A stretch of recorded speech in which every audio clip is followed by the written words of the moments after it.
שיר למעלות, אשא עיניי אל ההרים, מאין יבוא עזרי, עזרי מעם השם, עושה שמיים וארץ, אל ייתן למות רגליך, אל ינום שומרך, הנה לא ינום ולא ישן שומר ישראל, השם שומרך, השם צילך, על יד ימינך.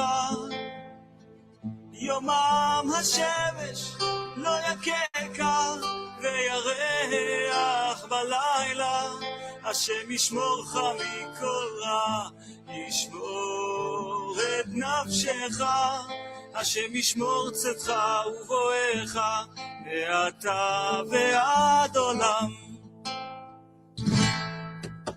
שיר למעלות,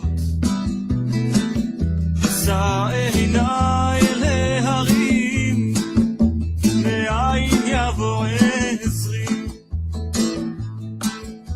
עזרי מעם השם, עושה שמיים וארץ, אל ייתן למות רגליך, אל ינום שומרך, הנה לא ינום ולא ישן שומר ישראל.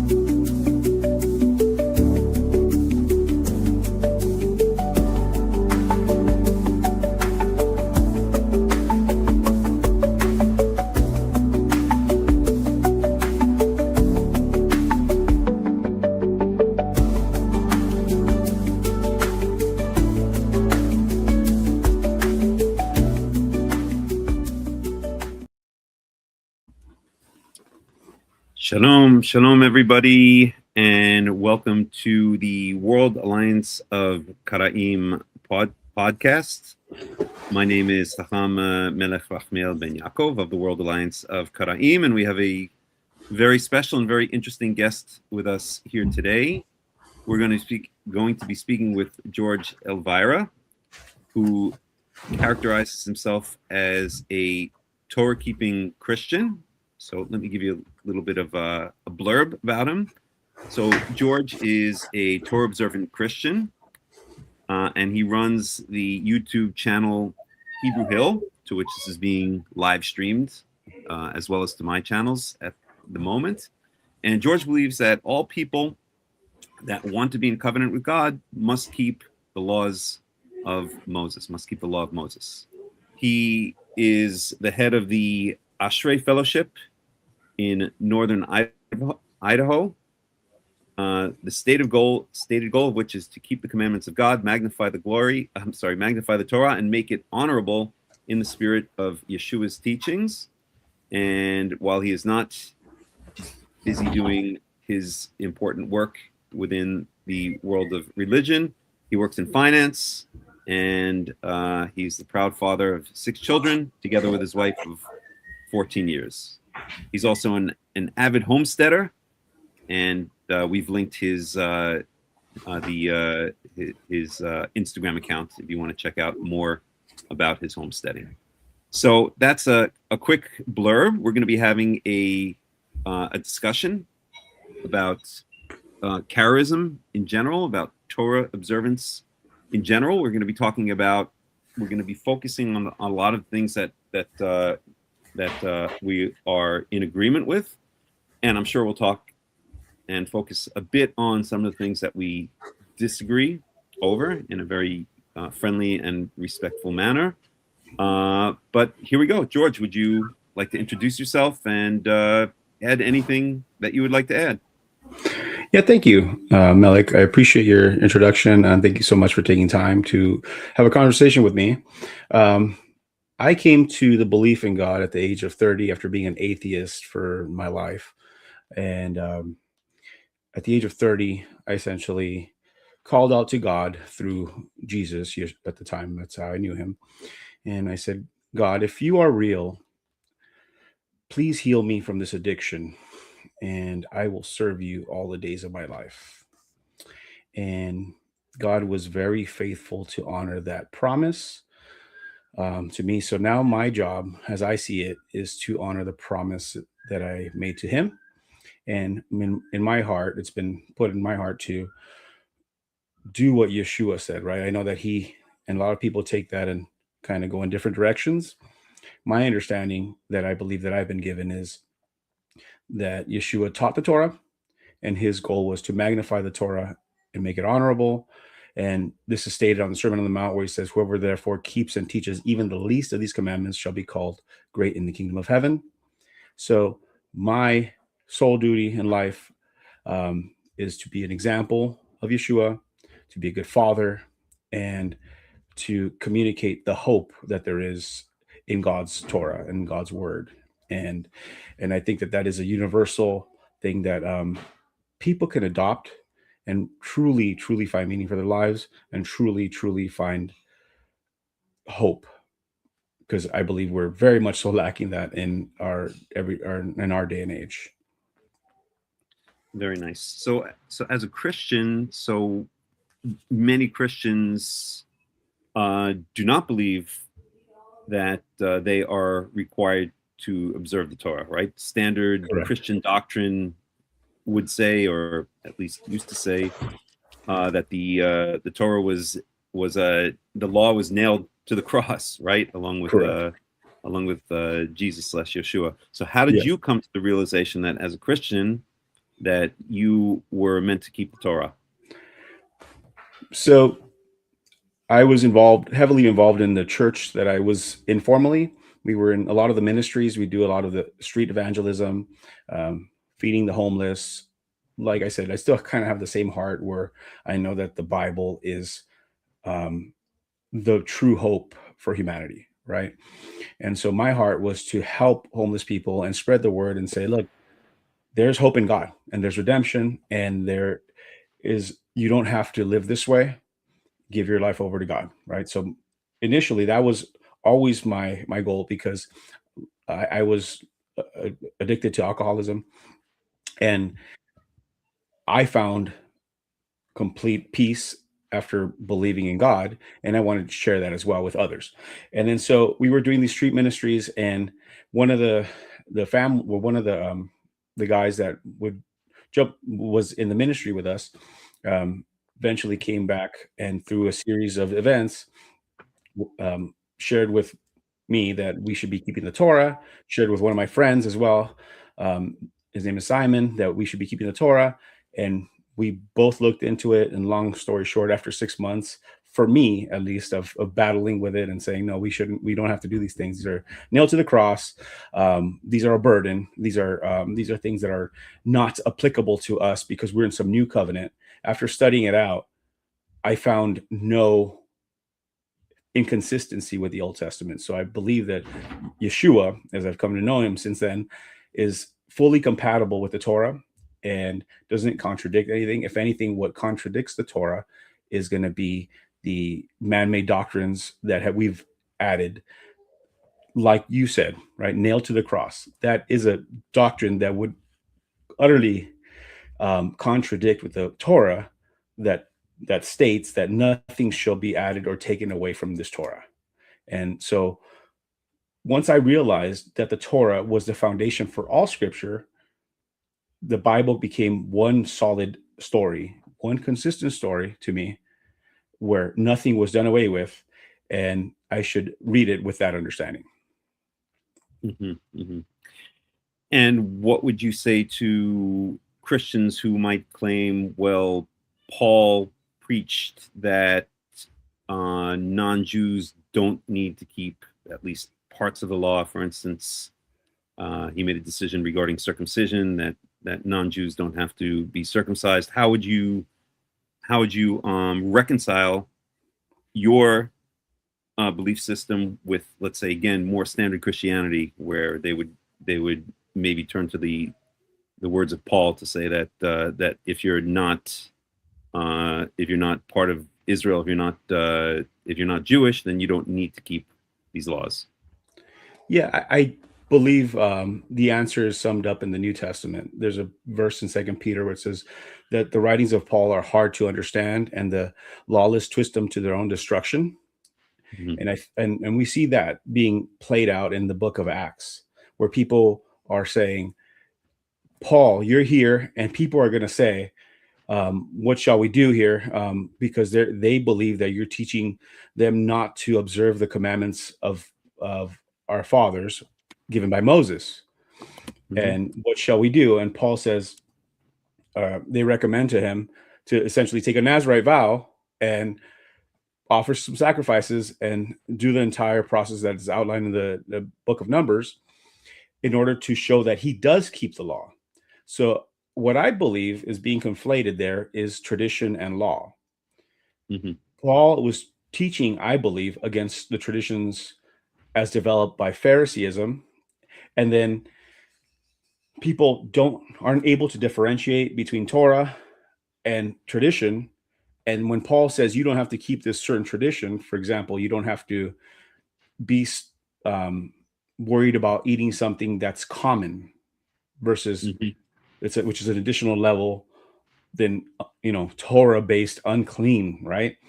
So he is teaching against these, I would say, added rabbinic traditions, and they don't know how to differentiate that. So it gets all lumped into Torah, and then Paul becomes antinomian, which is the Greek word to say anti-Torah. And so I believe that he is not saying any of those things. I believe he's simply teaching Gentiles how to keep the Torah, and he would be very good at it because he understands Pharisaism very well because he was a Pharisee. So all of the things that he is saying are pertinent to their time. So like, for example, circumcision, right? Circumcision, it sounds very much so like he's teaching against circumcision. But what I think he means by circumcision is not literal biblical Genesis 17 circumcision. I think he's teaching against the rabbinic conversion, also referenced as circumcision, just shorthand for that conversion. So when there's a point in one of the books of Acts, it's in one of the chapters in the book of Acts, where he says that he went with one of the apostles and they did not feel compelled to become circumcised. But then later on, he has somebody else circumcised. So which one is it? Like, is circumcision abhorrent or is it not? And if it's an affront to God, why would he have somebody circumcised? It makes no sense unless circumcision means something else. And I believe that there's a lot of modern day, or not modern to us, but there's a lot of verbiage there that has evolved from the meaning that it was in the Torah, right? So circumcision becomes shorthand for conversion. And so Paul, I believe, doesn't teach against the Torah. If he did teach against circumcision, I would have no choice but to, I would say, get rid of his books, right? I would say he's not an apostle because we judge all things in accordance to the Torah. And if he's going to say, well, I am superior to God, and in the claims in Genesis 17, where he tells Abraham that this is an everlasting covenant forever, and if Paul says, no, I can undermine that in some book called Galatians, if that's truly the truth, then I would say that is not a good book to read, right? It's an antinomian book, and it should be thrown out. But the reality is, it's not the case. I think he's talking about man-made doctrines.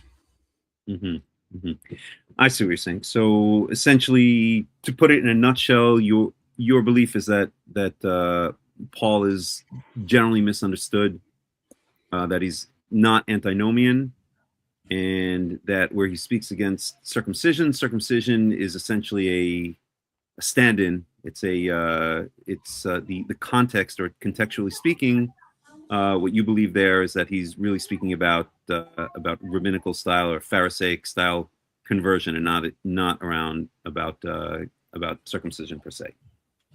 Absolutely. So there's a very famous verse in the book of Romans where he says, circumcision is nothing and uncircumcision is nothing but keeping the commandments of God. And it's like, well, which one is it, Paul? Like, the commandments of God, one of the first ones is circumcision.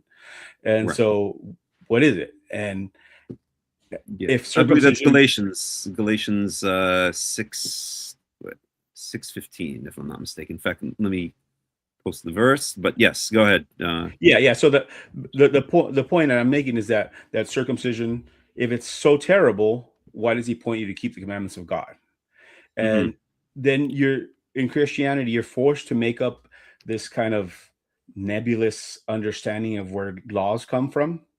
And you're supposed to either differentiate them into different categories, which the Torah never does, right? And it becomes extremely confusing, and it becomes subjective as to what becomes ceremonial law versus what becomes judicial law, or what becomes moral law. And it's like, well, which one is which? The Bible doesn't tell us to separate them in this way. And so Paul can't teach against these things, right?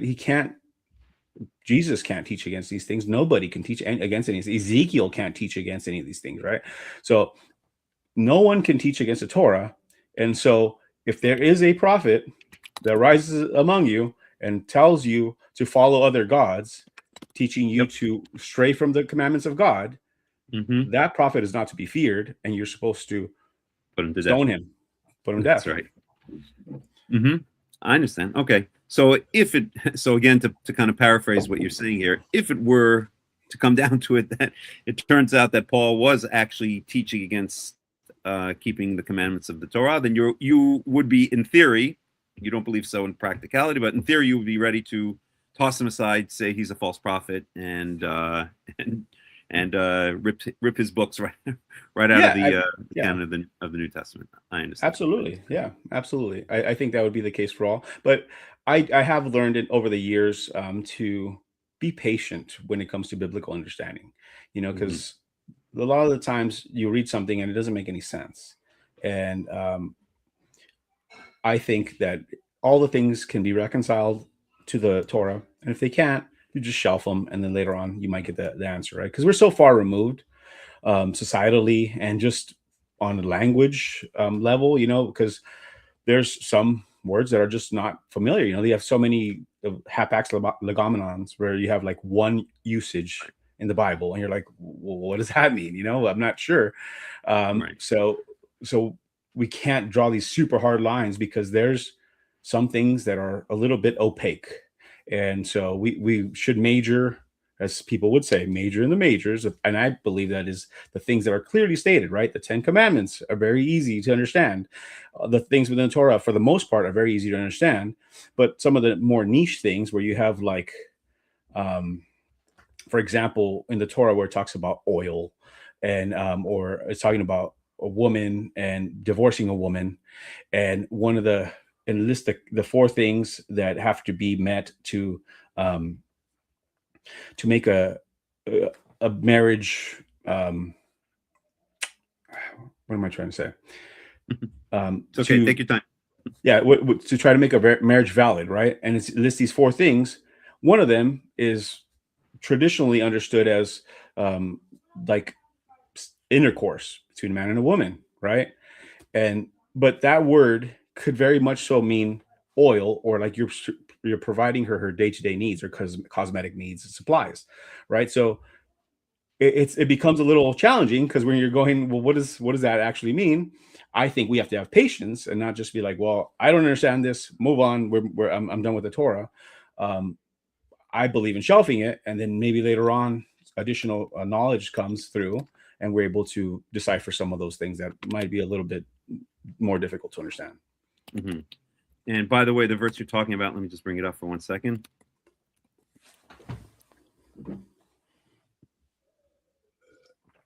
So that's in Exodus chapter 21. And we'll just post it in the English. Usually when I do my Torah studies, we focus on Hebrew, but since that's not the focus of our discussion today, then we'll just post the English. Just give me 1 second to bring it up. So that's Exodus chapter 21:10. I believe that's the verse you're referring to. Yeah. Mishpatim is the best Torah portion ever. Just FYI. They're all pretty good. Mishpatim is definitely a winner. It's definitely winning. And there's a whole context here, so I won't post the whole context, but I will post the verse that you're talking about. So this is Exodus chapter 21, verse 10. And let me just put it in the comments. We can post it from there. Thank you for finding it. This is three things. Yeah.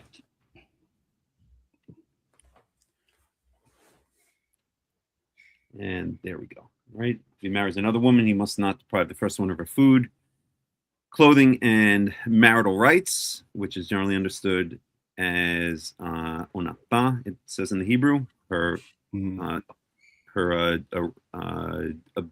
right to have sexual relations with her husband for pleasure. Yeah. And I'll just read. I won't post it because it's a bit long. But if a man sells his daughter as a servant, she is not to go free. This is in Exodus chapter 21, verse 7.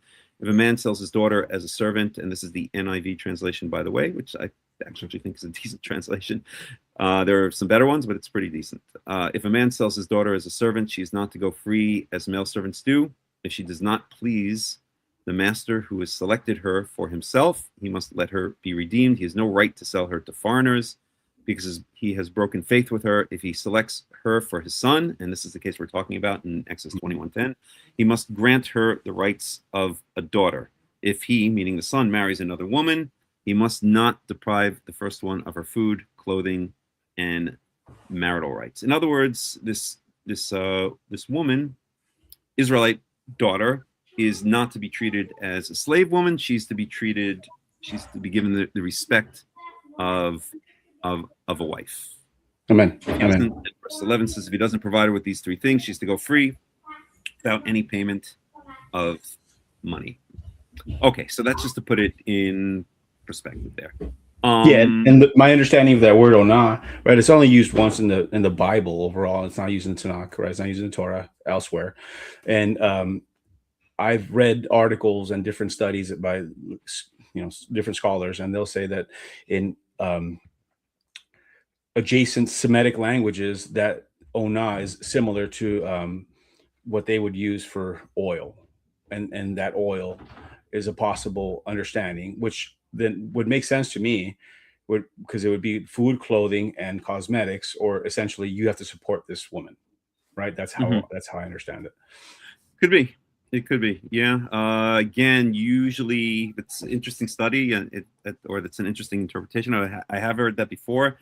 The typical translation is again sexual cohabitation. I'm looking right now. I won't post it on the screen again, but I'm looking at the BDB, the Brown Driver Briggs, which is a very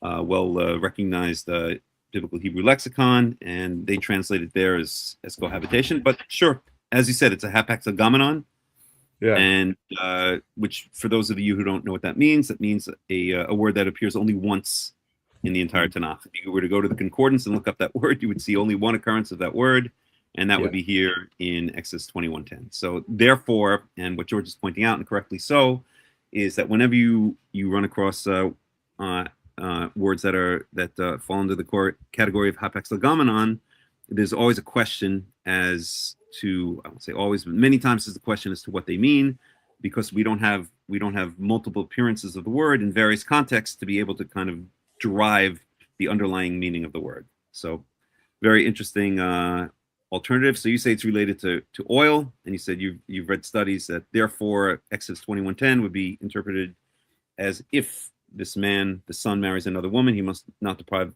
her of her food, her clothing, and her oil. In other words, her ointments. That was oil was and is to this day part of the makeup routine of many women. So that's what we're talking about. Okay, yeah, fair enough. It makes a lot of sense. It makes a lot of sense. Yeah. Okay, on to another subject. So now you define yourself, as you said, as a Torah observant Christian, and Torah observance can mean a lot of different things. There are a lot of Christians who define themselves as Torah observant who are followers of the rabbis. So I'm assuming that you're not, from everything you've said and what we've spoken about. Let me let you speak for yourself. Where do you fall into that that overall spectrum or that overall rubric? Do you follow the rabbis? Do you reject the rabbis because Jesus made various tirades against the rabbis, such as in Matthew chapter 24, I believe, if I'm not mistaken. 23, Matthew 23. 23, yes. Yeah. Mm-hmm. Mm-hmm.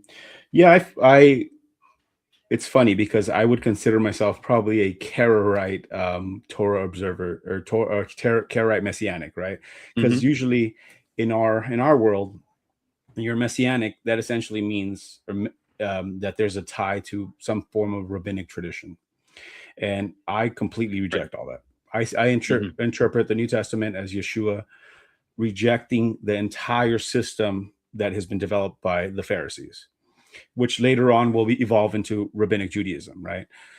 So I believe he's undermining the very foundation of their belief system. And as you said, in Matthew 23 is probably the most apparent, where he says, the Pharisees sit on the seat of Moses, therefore whatever they bid you observe and do that, but do not do after their works. And then he goes on a list of a lot of their works. And he says that the acrostices to make proselytes, and they make them twice the child of hell. And so that doesn't sound to me like a favorable understanding of Phariseeism, right? It sounds to me like he is undermining the very foundation if he says that their system will lead you to become a child of hell. And why is that? Why does he say those things? Well, it's very interesting because on the Sermon on the Mount, he says, unless your righteousness surpasses that of the scribes and the Pharisees, you will not enter the kingdom of heaven. Conventional Christian understanding would say that means that you can't even do it, because the Pharisees and the scribes were so good at keeping the Torah that there's no way you can do it. Therefore, it's just it's hyperbole, and it's really not meant to be taken in any way literally. The problem with that is obviously that the Father says that we're supposed to keep the Torah, right? So what does that mean? Well, in the book of John, he says that none of them, being the scribes and the Pharisees, keep the Torah. In the book of Mark, he says, well, do you nullify the word of God through your tradition? So he is constantly saying that their system results in lawlessness. And in what I believe he's telling us on the Sermon on the Mount, that unless your righteousness surpasses that of the scribes and the Pharisees, you will not enter the kingdom of heaven. That means you actually have to keep the Torah. You actually have to keep it in the true spirit of how it was meant to be kept. You're supposed to keep it with a heart, as Moses would describe a circumcised heart, and be stiff-necked no longer, right? So that's the kind of stuff that I believe Yeshua is telling us to do. He's pointing us back to the Torah and telling us to keep it with a whole heart. Similar to how I believe he talks about Joshua and Caleb, and he says that they had a different spirit in them. Sure. And when so, and after the incident with the spies. Correct, right? So that they seem to love God and want to do his will and have this faith that will believe him. And so I believe that's what he's saying. Yeshua is saying the same thing. He's just saying, go back to what the Torah says. And how does he want you to keep the Torah? And it's stated multiple places in Deuteronomy, right? As with heart, mind, soul, strength, right? It's in Deuteronomy chapter 6. That's how he wants us to keep the Torah, not in some kind of legalistic way. And what I mean by legalistic is finding ways of loopholing yourself out of keeping commandments, out of actually doing what God truly intended for you to do. And I think that's what Rabbinic Judaism is a way of circumventing all of the things that God actually asked us to do as covenant members. So if he asks us to have a 7-year land rest, the Shemitah. Leviticus chapter 25, for those of you who are following along at home. Yeah. So if he asks us to do that, he doesn't mean, okay, rest your land and go rent land from a Gentile, and you can reap and sow their land all you want, as it says in the Mishnah, right? Because it's Gentile land and it's not Israelite land. And as they do to this day in Israel, there's something called so every 7 years they do quote unquote a Shemitah year, sabbatical year, and they do exactly what you're saying. There's something called heter mechira, which means the dispensation or the ability to sell your land. Just as you said, they'll sell the land on paper to a non-Jew, to a goy, and then they'll just grow on that land as they do every other year. And you know, I mean, who are we fooling here, right? Exactly. Yeah. It really is. It's kind of an insult to God, to Yahweh. It's how stupid do they think that God is? They can actually be getting away with this, and it really does give deep insight into the rabbinical mentality, which is that they believe that their laws, their legalisms, are superior to not only the written text, the text of the written Torah, text of the Tanakh, but also to God Himself. That by creating something, then God Himself will accept it. God Himself will follow along. They have a bit of a I'd say misplaced set of priorities or hierarchy, to say the least. 100%. Yeah. And now, just to add to that, there's a movement in Israel. So the last Shemitah year, the last sabbatical year was, I think, 2 or 3 years ago. And believe it or not, there's a movement in Israel, and it's being spearheaded not by religious Jews in Israel, but believe it or not, by non-religious Jews who are very attached to the land, where they're actually deciding to keep the sabbatical year as written in the Torah. They're actually allowing their fields to lay fallow on that 7th year. And it's not being spearheaded, as far as I remember. I'd have to look it up again, but I remember researching it, and it's not being spearheaded by religious. In other words, religious in Israel means specifically rabbinically oriented, Orthodox Jewish, Orthodox Jews, but rather by secular, or at least on the surface secular, let's say more traditional Jews that are very connected to the land, and they have also said this is, that they've also seen through the lie. I mean, it's not too hard to see through if you're if you're a thinking person, and they've actually started keeping the sabbatical year as it's written in Leviticus chapter 25. So amen. And I only know a lot of the traditions because I read the Mishnah a good amount, so I don't know what actually makes it into actual modern day practice, because the Mishnah is 1800 years old or so. And so I read this stuff and I'm like, wow, that is crazy that people would do that, because especially with this one here, right? Because if it's parallel to the Sabbath, right? The Sabbath, we're essentially sacrificing a day unto God, right? We're saying, I'm setting this day aside where I could sit here and generate income and not generate income on this day, and do the things of God that I believe he's called me to do. And so I'm essentially trusting that in those 6 days, I'm going to be able to provide for myself. Hence the parallel to the Shemitah, where you are supposed to be able to provide for yourself in 6 years and on the 7th year rest. Right. And so the circumvention is a lack of belief. Yeah, it's a lack of faith. And a lack of belief, just like you said. And in fact, we have there's an explicit promise in Leviticus chapter 25. Let me just open it up for a second. This is really speaking about the Jubilee year, but let's see here. This is Leviticus chapter 25, we'll start in verse 18. I'll just read it aloud. Follow my decrees and be careful to obey my laws, and you will live safely in the land. Then the land will yield its fruit, and you will eat your fill and live there in safety. You may ask, what will we eat in the 7th year if we do not plant or harvest our crops? Verse 21, this is Leviticus 25:21. I will send you such a blessing in the 6th year that the land will yield enough for 3 years. While you plant during the 8th year, you will eat from the old crop and will continue to eat from it until the harvest of the 9th year comes in. So that's clearly speaking about, because the context here is just a bit before, it's speaking about the Jubilee year. So we know in the structure that's laid out in Leviticus 25. So we have a count of 49 years, right? Every 7th year is a sabbatical year, the Shabbat year, the Shemitah years they also call it, and then following the 49th year is the Jubilee year, and so that's another year where the land is meant to lay fallow. So actually, the 49th and the 50th year, the land lays fallow, and that's what these verses here are referring to. That's what it mentions the 8th and the 9th year. Yep. Right?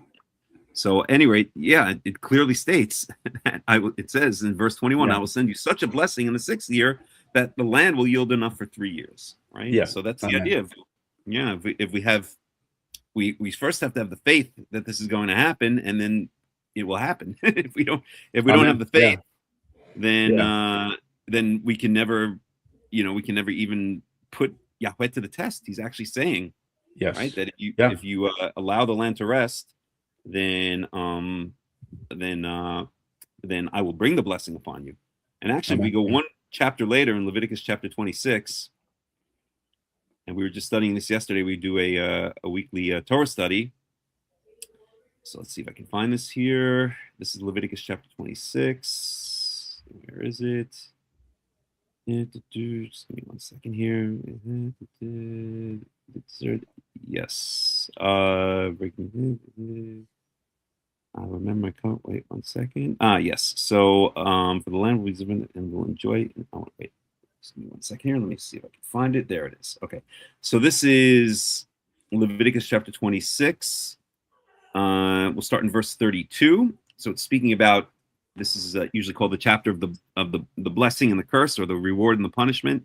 So if the children of Israel disobey Yahweh, if they disobey the covenant, then Yahweh will bring upon Israel various punishments, and it states 4 times that the punishments, if Israel after the first wave of punishments doesn't listen, doesn't return to keep the covenant, then the punishments will increase 7-fold. And the Torah in Leviticus 26 says that 4 times, 7-fold, 7-fold, 7-fold, and 7-fold again. Which, if I remember correctly, we did the math on that yesterday. It comes out to 2,401-fold. So, oh wow, yeah, yeah, pretty bad. That's not meant to be taken literally. It's not a mathematical statement. It's a poetic statement, but still, it gets pretty bad, to the point that in the final wave, the Torah is speaking, or the second to final wave, the Torah is speaking about how parents will eat their own children, the flesh of their own children, because they're so starving that they have no other food, and then ultimately ending in exile. So then you see in Lamentations chapter 4, right? Lamentations chapter 4 is a fulfillment of this curse. I believe it's something like that. Could be. I'd have to go look that up. But Leviticus chapter 26, verse 31 says, I will turn your cities into ruins and lay waste to your sanctuaries, and I will take no delight in the pleasing aroma of your offerings. I myself will lay waste the land so that your enemies who live there will be appalled. I will scatter you among the nations and will draw out my sword and pursue you. Your land will be laid waste and your cities will lie in ruins. Then the land will enjoy its Sabbath years, all the time that it lies desolate and you are in the country of your enemies. Then the land will rest and enjoy its Sabbaths. At the time that it lies desolate, the land will have the rest it did not have during the Sabbaths you lived in it. So in other words, that is the punishment ultimately for not keeping all of the commandments of the Torah, but specifically, I think the focus here is on the Sabbath year. If we don't allow the land to rest every 7th year, as we're asked to, as we're required to in Leviticus chapter 25, then if we continue to anger Yahweh, he will eventually throw us out of the land. And then since there's no more Israelites, since there's no more Jews left in the land, then the land will finally get its Sabbath rests that you didn't think to give to it while you were living in the land. So, in other words, there's no fooling him. That's what he's saying, right? Like, one way or another, the land's going to get its rest, whether you choose to abide in it, or if I have to cast you out and do it myself. We could do this the easy way, or we could do this the hard way. Exactly. Yeah. We could do this with blessing, where you allow the land to rest on the 7th year, and I bring enough blessing on you so that the crops will be available until the 9th year.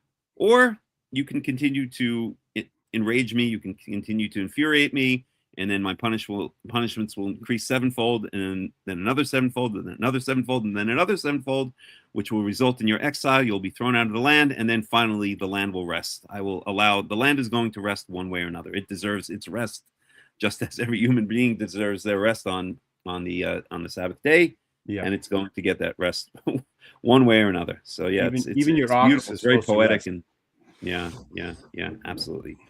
So right. So you're saying that overall, so you do not accept the the Pharisees, out of which later the rabbis and the rabbinical movement met. So what does that look like to you on a day-to-day basis? Let's say, for instance, if we're talking already about the Sabbath, so not accepting. So we know the Pharisees, the rabbis laid down some very specific rules, right? The 39 melachot, they call it. Yeah. The 39 archetypes of work that Orthodox Jews, that rabbinical Jews are supposed to refrain from on the Sabbath. Mm-hmm. So how do you, and it gets to the point of almost being ridiculous. So carrying, I have a friend where I live here. I live in the Golan Heights in Israel, and I have a friend, very wonderful and special person, but very much, into Rabbinical Judaism. And I was speaking to him the other day, and he and his family, they're going on vacation, as many Israelis do when the summer comes, and they get out of Israel for a little while. And he said he and his family were going to go to a certain city, but they chose another city in the end because that first city did not have an eruv. Are you familiar with? Do you know what an eruv is? It sounds. Explain it. I guess I don't want to. Yeah, sure. It's a string around the city that basically turns that entire city into one dwelling. Mm-hmm. So therefore, when you carry outside of your house, it's as if you're not supposed to carry from a private residence to a public residence. So putting the string around the city essentially makes the entire city into one, if I remember the exact details correctly, into one large private residence. And now you can carry things like your keys, a handkerchief, whatever you want to carry in the streets of that city. But if the eruv wasn't there, if the string wasn't around the city, then you would not even be able to carry so much as your key outside of your house, because that would be considered a violation of these 39 melachot, these 39 forms of carrying. So, I mean, again, any thinking person, any normal person is going to see that this is just, it's insanity. How carrying a key outside of your house in your pocket in any way, shape, or form, for anyone who's thinking in a straightforward manner, how would that constitute a violation of the prohibition on Shabbat to avoid milacha, to avoid work? So that's the preface. So the question then is back to you. So if you're not a follower of the rabbis, if you've adopted a more scriptural or Karaite approach towards interpreting the Torah, then how does, let's say, something like Shabbat look for you? What do you generally do, and what do you generally not do on the Shabbat? Sure. So for us, we have come to an understanding that the Shabbat begins in the evening, Friday evening to Saturday evening. That's how we operate in our family. I agree as well, by the way. I agree with that, because I know there's a lot of controversy out there these days, especially that the idea is being popularized that the Shabbat doesn't begin until the morning, until Saturday morning. And I've gotten to a lot of discussion / arguments with people who hold that view, and I disagree with it very vehemently. So sure. I'm in agreement with you. Mm-hmm. Yeah, and my understanding is that I believe that because I believe that that's how it was kept during Second Temple period. I believe that's probably how Yeshua kept it, and I don't see a contradiction, with the Torah. So, that's my understanding on it. But so we'll begin on Friday evening, right? I personally don't have any aversion to lighting a candle or lighting a match or starting a fire, because I agree with you. Actually, I agree with you. Yeah, I believe all of those 39 melachot that you're just detailing from like Mishnah, Tractate, Shabbat, right, are from the interpretation in Exodus chapter 35, where they're saying that this is in contrast to you're supposed to keep the Sabbath, and this is in contrast to all the things that define work, and everything that's defined as work is going to be based off of what it entails to create the tabernacle. And if anything entails creating the tabernacle, such as sewing or tearing or these kind of things, then therefore that is what's prohibited on the Sabbath. And so I don't think that that's what it's saying. I think it's a mountain out of a molehill to say that's where all the Sabbath laws derive from. It's not my that's not my understanding of it, right? So we would light a fire. We would So if I could just interrupt you for 1 second. So lighting fire is usually considered separate because it does say explicitly. I actually happen to agree with you, and I'm happy to give my reasoning why. Sure. But just to put things in perspective, if we go to Exodus 35:2, let me just bring it up here. So this is usually considered, if I remember the details of the rabbinical jurisprudence, I don't even know if this falls as it probably falls as one of the 39 melachot, but even if so, there is ostensibly a direct textual basis for it in the Torah. So in 35:2. Oh yes, correct. I'm sorry, 35:3. Yeah, right? yeah. Mm-hmm. And I'll just let me just post it actually, and then we can talk about it. So I'll just read it in the meantime. So for 6 days, this is Exodus chapter 35, verse 2. For 6 days, work is to be done, but the seventh day shall be your holy day, a day of Sabbath rest to Yahweh. Whoever does any work on it is to be put to death. And then Exodus 35:3 says, do not light a fire in any of your dwellings on the Sabbath day. So there, and curious how you understand that. And I'm happy also to give my view. Sure. So the 35:3, I read it as part of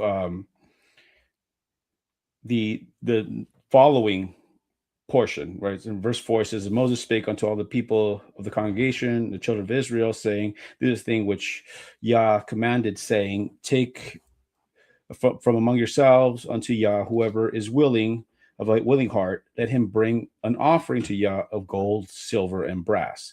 So in my opinion, this has everything to do with metallurgy, forming metals and that kind of stuff for that. I also believe that's one interpretation. The other aspect I would say is also that it has something to do with work in general. I would say more along the lines of people would associate lighting a fire more with that type of work, not necessarily using a fire to keep yourself warm or to light a room. That's how I understand that. I'm curious to hear your interpretation, because that's where I get it from, and that's why I said that all these the 39 prohibitions are lumped into Exodus 35, because I remember reading in the Mishnah, Tractate Shabbat, where they talk about, okay, since you can't light a fire, you now need to have a candle, and now that you have to have a candle, you need to make sure that the wicks are kosher. Right, and then there's certain kosher. But they read every Shabbat in the rabbinical synagogues. B'ma madlikim, one of the tractates in one of the a couple of the mishnahs in Tractate Shabbat about what kind of wicks and what kind of oil you're allowed to use, exactly as you're saying here. So not only is it kind of, I believe, stretching what the intent of Exodus 35:3 is. As a result of that interpretation, they're already adding additional commandments or additional. They might not say that they are additional commandments, so I'll be generous.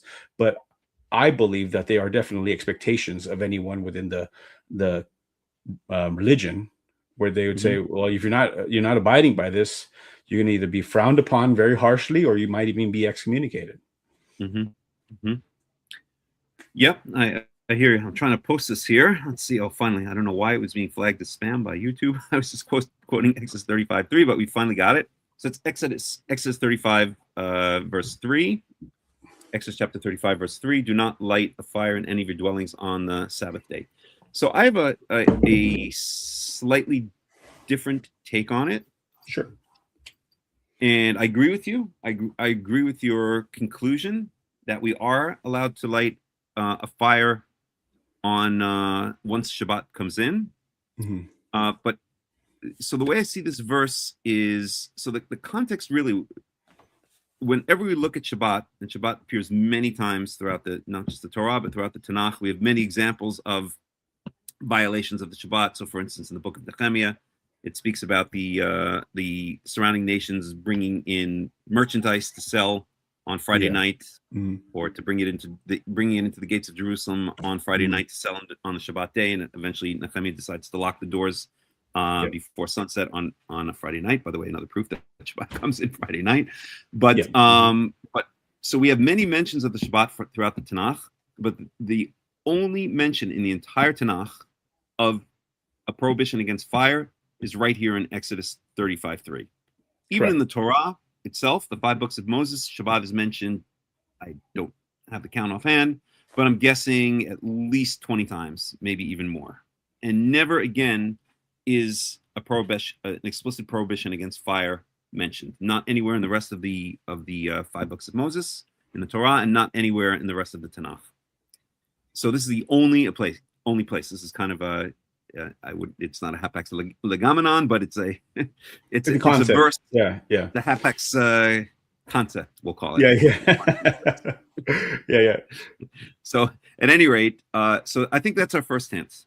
And so whenever else Shabbat is referred to, whether it's in Jeremiah, whether it's in Nehemiah, whether it's in the many times in the rest of the 5 books of Moses, it always speaks about or implies milacha. It always implies that you should not be doing work, which Hebrew calls milacha, on the Shabbat day.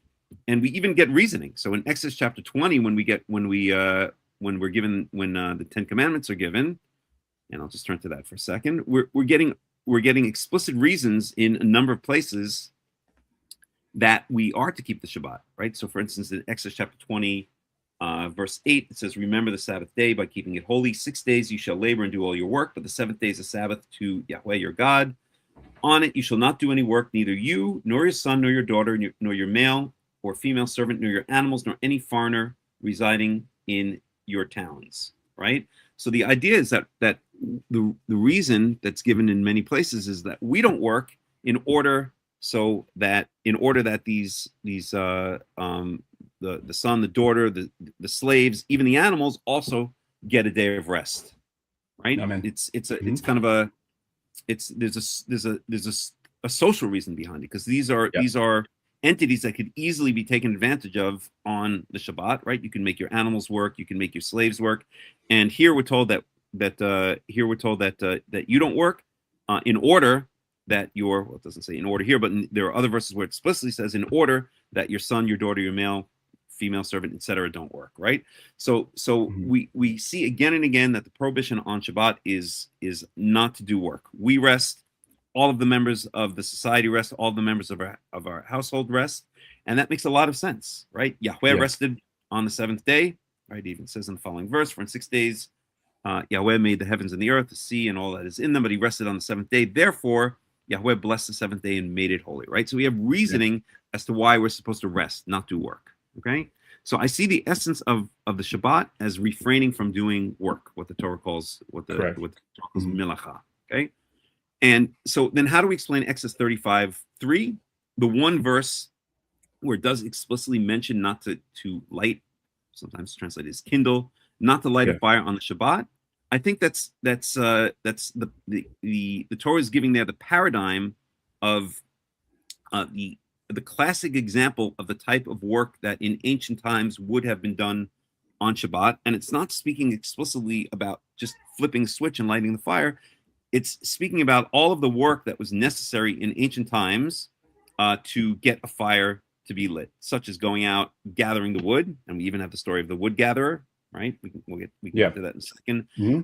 Bringing all the wood back home, chopping up the wood, preparing the wood, getting the fire going, constantly, starting the fire, kindling the fire, and so on, right? Anyone who's ever gone camping, I think we've all gone camping at least a couple times in our lives, know how difficult it is to get a fire going, right? If you're in the woods and you don't have any firewood there, right? You've got to do it all from scratch. And that's a lot of work. That's a lot of work. And we even have the example of the wood gatherer. And I'll just bring that up for a second. Well, I don't have to bring it up. There's the story of the person who was caught gathering wood on the Shabbat. And so that's actual work. He goes out on the Shabbat and he's gathering wood. And that's in Numbers chapter 15, verse 32. And they bring him back to Moses and they say, what should we do with this person? He was out gathering wood on the Shabbat. Moses puts him in jail, it says, and then asks Yahweh directly, and Yahweh says that this person needs to be put to death. He's violated Shabbat, right? And that's intuitive, because he actually went out and did actual work, hard work. He was out gathering wood on the Shabbat day. He wasn't resting, right? Yeah. So I think that's the implication there, and it's not the fire per se. It's the work. It's the milacha that would be connected with making a fire in ancient times. Okay. Yeah. It's the essence is the milacha, not the fire. And in this day and age, where technology allows us to just flip a switch and a fire comes on, right? To just turn on a stove, or to flip a switch on a heater and the fire comes on. There's no milacha involved. There's no work involved. So it's my personal opinion, and it took me a long time to come to this opinion, because it does seem to say it explicitly in Exodus 35:3. But it's my personal opinion that therefore that's not what that verse means. It doesn't mean that fire per se is prohibited on the Shabbat, but it's bringing that verse is bringing the paradigm of the most common type of work that would have been done on the Shabbat in violation of the Shabbat, as we see in the case of the wood gather. So that's it in a nutshell. So I actually do light fire on the Shabbat, as long as it doesn't involve work. I would, and I have traveled in a car on the Shabbat, because there's no work involved in traveling in a car. In fact, I can make a strong case that it saves work. I remember when I used to live in Jerusalem, that I would see people on the hot summer days after going to the synagogue to pray. They would walk maybe sometimes an hour to get to their parents' house or to their rabbi's house in the hot, steaming August sun, where it's 95 degrees in the middle of the day, to get to Shabbat lunch at their rabbi's house, going up and down the hills, because Jerusalem is hilly, the hills of Jerusalem. Now that's work. Wouldn't it be much nicer to just hop in a car, flip a switch, turn on the air conditioner, and you're at your rabbi's house in 5 minutes, right? So we can make a case that keeping this commandment or keeping this verse literally, as it appears in Exodus 35:3, actually causes people to do more work and not less work. It takes away from the rest, doesn't add to the rest. So that's it in a nutshell. I would also argue that you're not kindling a fire when you turn on an engine. That's, even if there were to be a spark, there's not actual flame that's going to be kindled by wood, which is what I would think is the initial context. So if someone wanted to say, I don't want to, just to be on the safe side, I don't want to kindle a fire, fine. I would say, then don't set up a campfire, right? Don't, that's what it would be relevant to. It would be the parallel of that. Okay, don't set up a campfire. If you don't want to do that, that's the same thing. It's not flipping a switch, which there might be a spark, but if there was actual fire, we would have a lot less houses with electricity, right? Because everything would be on fire all the time.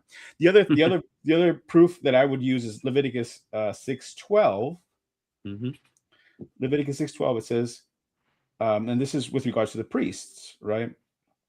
It says, "And a fire upon the altar shall be burning in it; it shall not be put out, and the priest shall burn wood on it every morning." Right. And lay the burnt offering in order upon it, and shall burn there on the fat of the peace offerings. So that word, I believe, is barar as well, or ba'ar, excuse me, as well, which is the kindling, right? So the priests are supposed to be doing daily. And if kindling a fire is an affront to God, why is he having his priests do it daily without any, asterisk saying, but don't do it on the Sabbath? That's not there. So I don't think that's a problem for God. If anything, the kindling is, I agree with you, there's a lot of work involved if you don't have everything prepared, right? So what we do on during the cold winter Idaho months, we gather all the firewood, because we're wood stove, we're warmed up by wood stove, so we gather up all the firewood and have a big mountain 1.5 feet away from the wood stove, so we can just grab it and throw it in there, right? And just keep it going. And I agree with you 100%. And I think that's completely permissible on the Shabbat, because you're not doing any work. You have everything ready. You've done all of the hard preparation that you need to before the Shabbat comes in. You've got your fire going. You have the wood nearby. You just toss another log on the fire. It takes all of 5 seconds, and there you go.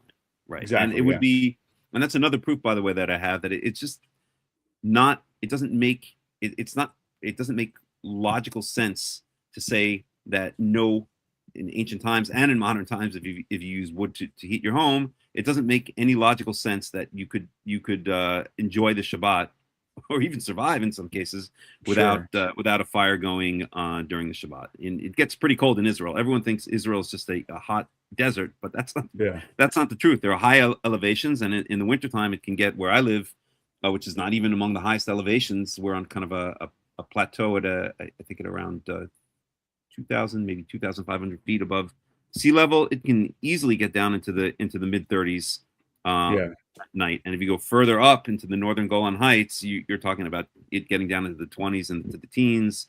There are many high elevations that in the wintertime get freezing, and it's not practical to say that you can't heat your house on the Shabbat. And that in ancient times, when wood was essentially the only way that houses could be heated, that they weren't able to do it. So I agree with you 100% on that one. Yeah. So, for Shabbat, we will kindle fires. I guess that'll be kind of going contrary to the consensus of like the rabbinical consensus. And we drive. We meet together for fellowship. I do believe that is a biblical requirement, right? That we are to gather, however that looks for people, whether it be online or I think it would be. There was no online, in Torah times. So it sounds to me like you would be communally gathering, have that holy convocation, the Mikra Kodesh. And so we gather, we bring food, we meat and cheese is completely permissible. I would, if anything, encourage it. But as a vegetarian, I might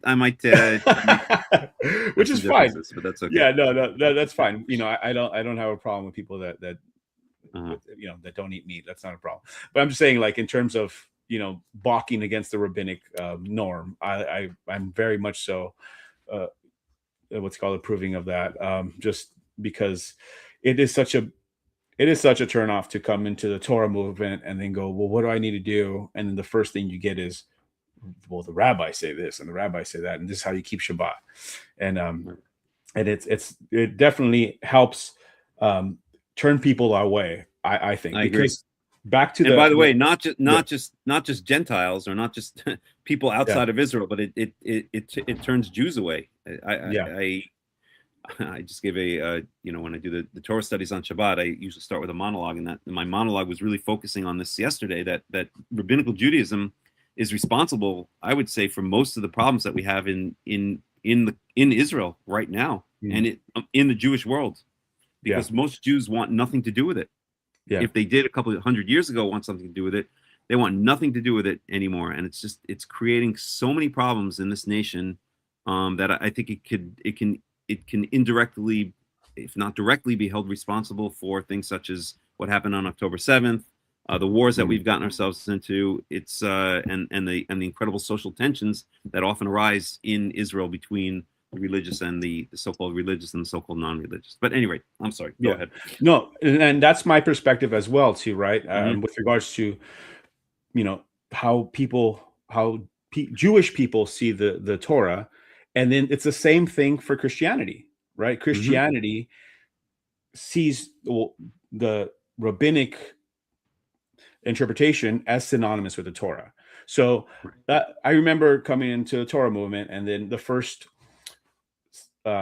synagogue that I went to was very, traditional. So you walk in and people wearing kippas and talits and all that. And I wasn't turned away from it, but I was very cautious of it. I wasn't turned away from the Torah, but I was very cautious. And you're saying this was a Christian Messianic, this was a Messianic synagogue, right? Correct. Yeah. Yeah. So praise God that I was very much so seeking him, and then using the Bible as my measuring rod for the truth, right? So I said, well, let me first find out if kippas are a thing. If not, it's okay.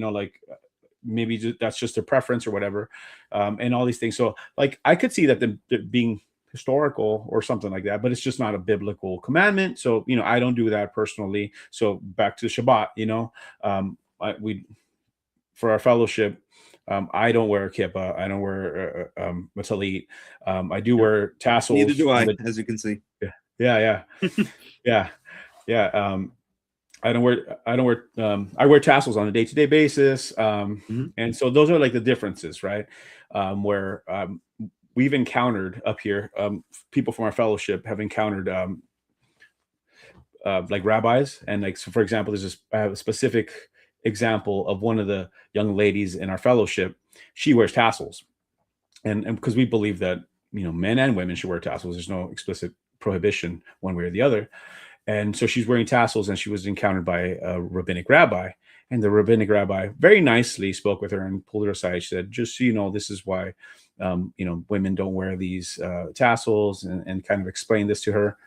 And as she just walked away perplexed, because she grew up in this kind of belief system, but she's like, I don't even understand how you would get there just from the plain text of the Torah. It doesn't make any sense. The Torah just says everyone do this, right? And I understand that there's different ways that people understand how to do that, which, that's okay. I'm not God. I'm not the one making the rules, but I read it as we should just wear them. So I wear them,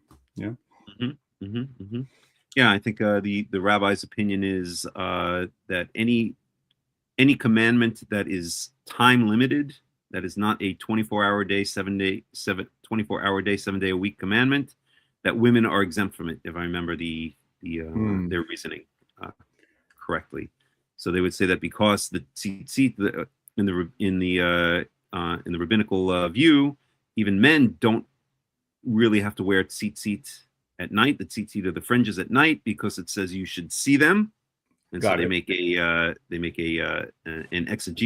exegetical interpretation of that, and they say, well, you can't see them at night, so you don't have to wear them at night, and so therefore it's a time-bound mitzvah. It's a time-bound commandment, and all time-bound commandments, if I remember correctly, again I have to go look it up. I might be getting some of the details a bit wrong, but if I remember correctly, all time-bound commandments are women are exempt from all time-bound commandments. So that's their reasoning behind it, and of course it doesn't make any sense, right? You could perhaps make a case that one could potentially make a case that women don't need to wear tzitzit, but it would have to be based on the text, right? Correct.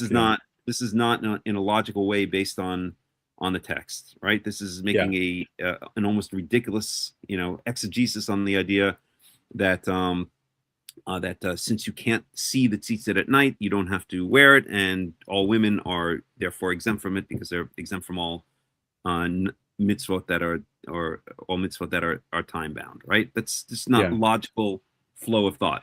That's not a logical flow of thought, and that's what the rabbis specialize in. They specialize in flows of thought that are not logical. So again, I would say one could potentially make an argument, and I don't know. I'm still up in the air about whether about this particular topic, but one could say so. It does say on the corners of your garment, right? Mm-hmm. And one could say that garment is really referring to the male garment, to the male robe that the males wore, and so therefore it's really referring to to males and not necessarily to females. But that would be that whether it's right or wrong, that would be at least a textually based or an historically based argument rather than an illogical argument, right? Yeah. So at any rate, okay. All right. So what else do you want to talk about here? I'll let you. Yeah, no, I was just I was wondering with regards to Karaism, and how do you guys view like messianic figures, or like with regards to Yeshua? Is that something in Karaism? Is there where there's like a predominant view of Yeshua, or is there not? Do people just have different opinions, and it's not really like one thread of how people view him? Right. Well, the reason I ask this is because obviously in Rabbinic Judaism, there's like it seems like hatred, right? Like in terms of the documents in the Talmud, right? And if anything, a lot of the doctrines that have evolved ever since the Mishnah was compiled have seemed to evolved as a polemic against Christianity, right? So the way that the Pharisees or the rabbis might have viewed something before Yeshua where it was viewed as a messianic prophecy, later on gets flipped and says, actually, that wasn't a messianic prophecy. Let's just rewrite how we interpret that. And then it's actually not messianic at all now. Isaiah 53 is about Israel and that kind of thing, right? Which I believe that it is about Israel too. But that's like, I don't want to throw the topic of discussion off, right? So what I'm saying is there something similar in Karaism where you guys have like an understanding of Jesus? Right. Well, so we have to understand that Karaism. Let me speak first about myself and my Sure. opinion regarding this. Okay. Sure. So I'm not a follower of Jesus. I'm not a Messianic. I personally just see him as an historical figure. Okay. I don't see him as former Messiah or future Messiah over Israel, and I certainly don't see him as Son of God or having any kind of special divinity more than any other human being would have had. And if we know that Moses himself was just a human being, he lived and he died, and he's not. Maybe he'll come back during the resurrection that's spoken about, for instance, in Daniel chapter 12, verse 2. But there's no implication that we're waiting for Moses to come back to rule over Israel. Sure. So I would say the same applies to Jesus / Yeshua. I see him as an historical figure. Okay. Okay. That being said, I do not have a hatred towards him as an historical figure. I don't have a hatred towards him at all. I think what he was trying to do was fight against essentially the corruption in the Jewish world at that time, which included both the Sadducees, but especially the Pharisees, as we mentioned his tirade in Matthew 23 against the Pharisees, and to return to a more normal and natural understanding of the Torah. A former teacher, a Karaite teacher of mine from many years ago, used to say that he'd say Jesus is essentially a Karaite. Yeah, I think that's correct. I think that's right. I agree. I think that's exactly where we're standing with him. So I do find the New Testament and some of his teachings, not all, but many of his teachings, very interesting, and I agree with many of his teachings. Again, where I depart is, again, this is me personally, and I would say I speak for most Karaites, if not all Karaites. Well, most. There's always a couple that you can't speak for, but I would say that I don't accept any of the statements in the New Testament where he carried out any of the various miracles. I was reading actually earlier today in John chapter 6, I believe it is, where it speaks about him multiplying the loaves of bread and the fish, and then walking on water out to the boat. So I personally do not believe that at all. I think this is what I would consider Rebbe stories. They would make up very similar stories about the Chabadniks, if you're familiar with Chabad or Lubavitch movement. A little bit, yeah. They will make up, maybe not to this degree, but they'll make up all kinds of stories to aggrandize or to make their former Rebbe larger than life. And then these stories might grow and become even, be added onto over time. The legends will become taller and taller. Sure. And that's really where I see it. I see it as the New Testament, and especially we talk about the Synoptic Gospels, which most scholars say were written within 50 years after Jesus' death. So we're talking about, by the end of the 1st century CE. So I see this as followers of Jesus, Yeshua. I have no problem calling him Yeshua, by the way. I see this as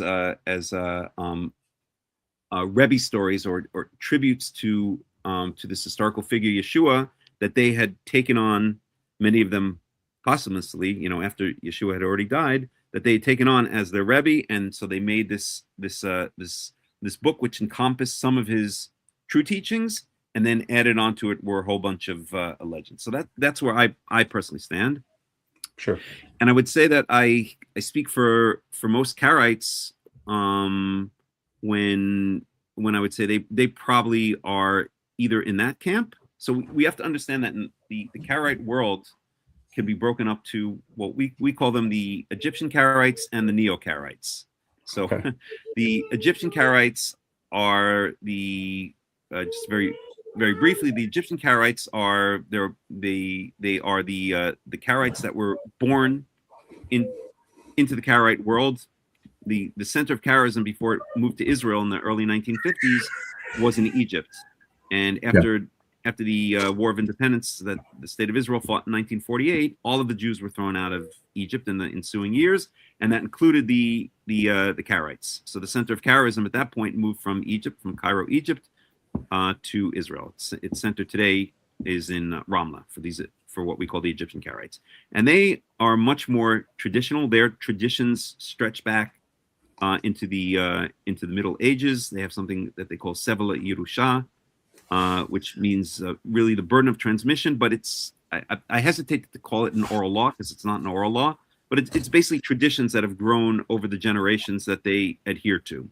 And they believe that as long as these traditions don't contradict the written Torah, then there's no problem keeping them.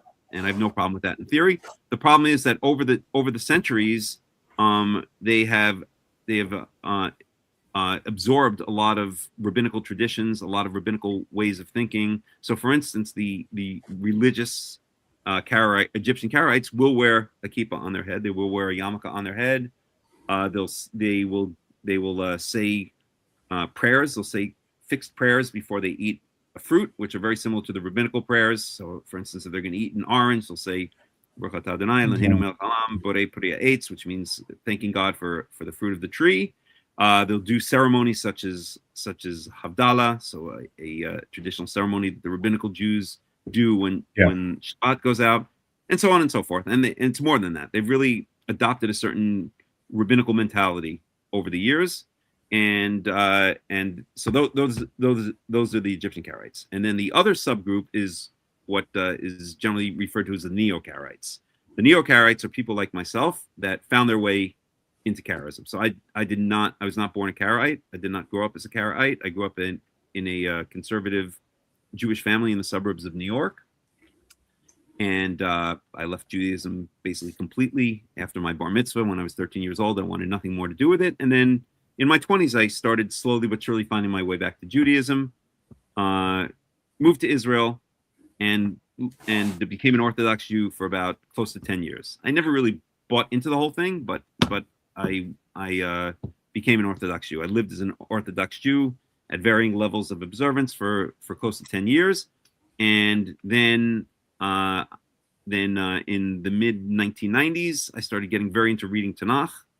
A good friend of mine said, you should just read the Tanakh straight. And I started doing it. And I said, this is what I've been looking for all along.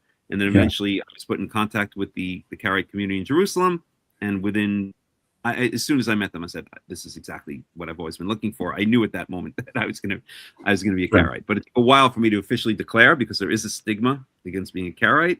So I think it was in the year 2001. I don't remember the exact date, but right around 9/11, I remember it was more or less around that time that I officially declared myself as a Karaite and let everyone know about it. And I mean everyone. I was very gung-ho about it. So I still am. Although I've mellowed out a little bit. I tried to not to force it down people's throats, although I have been accused of still trying to do that from time to time. At any rate, so to make a long story short, so I would fall into the category of the Neo-Karaites, people who found our way to Karaism on our own. And we have significantly different views from the Egyptian Karaites. We tend not to be at all caught up in this medieval Karaite transmission of traditions, the Sevala Yerusha. And I would say that we're much less influenced by rabbinical thought, rabbinical ideas, rabbinical concepts. So that being said, the question was regarding Jesus / Yeshua. So there might be a difference. So that we could expect that the Egyptian Karaites would have a much more rabbinical, traditional view of Jesus / Yeshua than us Neo-Karaites, and it would be a much more negative view. It would be the more traditional rabbinical view. They would see Jesus as a very negative figure, as a heretic essentially. Yeah. So that's but I, as a Neo-Karaite, as I mentioned, and I would say many other Neo-Karaites, we certainly would not accept him as God, Son of God, past or future Messiah over Israel, and we certainly would not accept things such as the virgin birth, the resurrection after 3 days, and so on and so forth.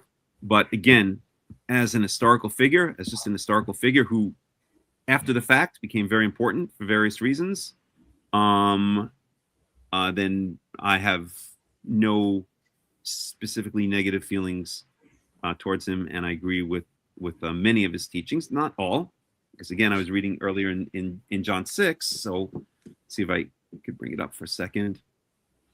So I think in John 6 he speaks about how he tells his followers that they don't need to eat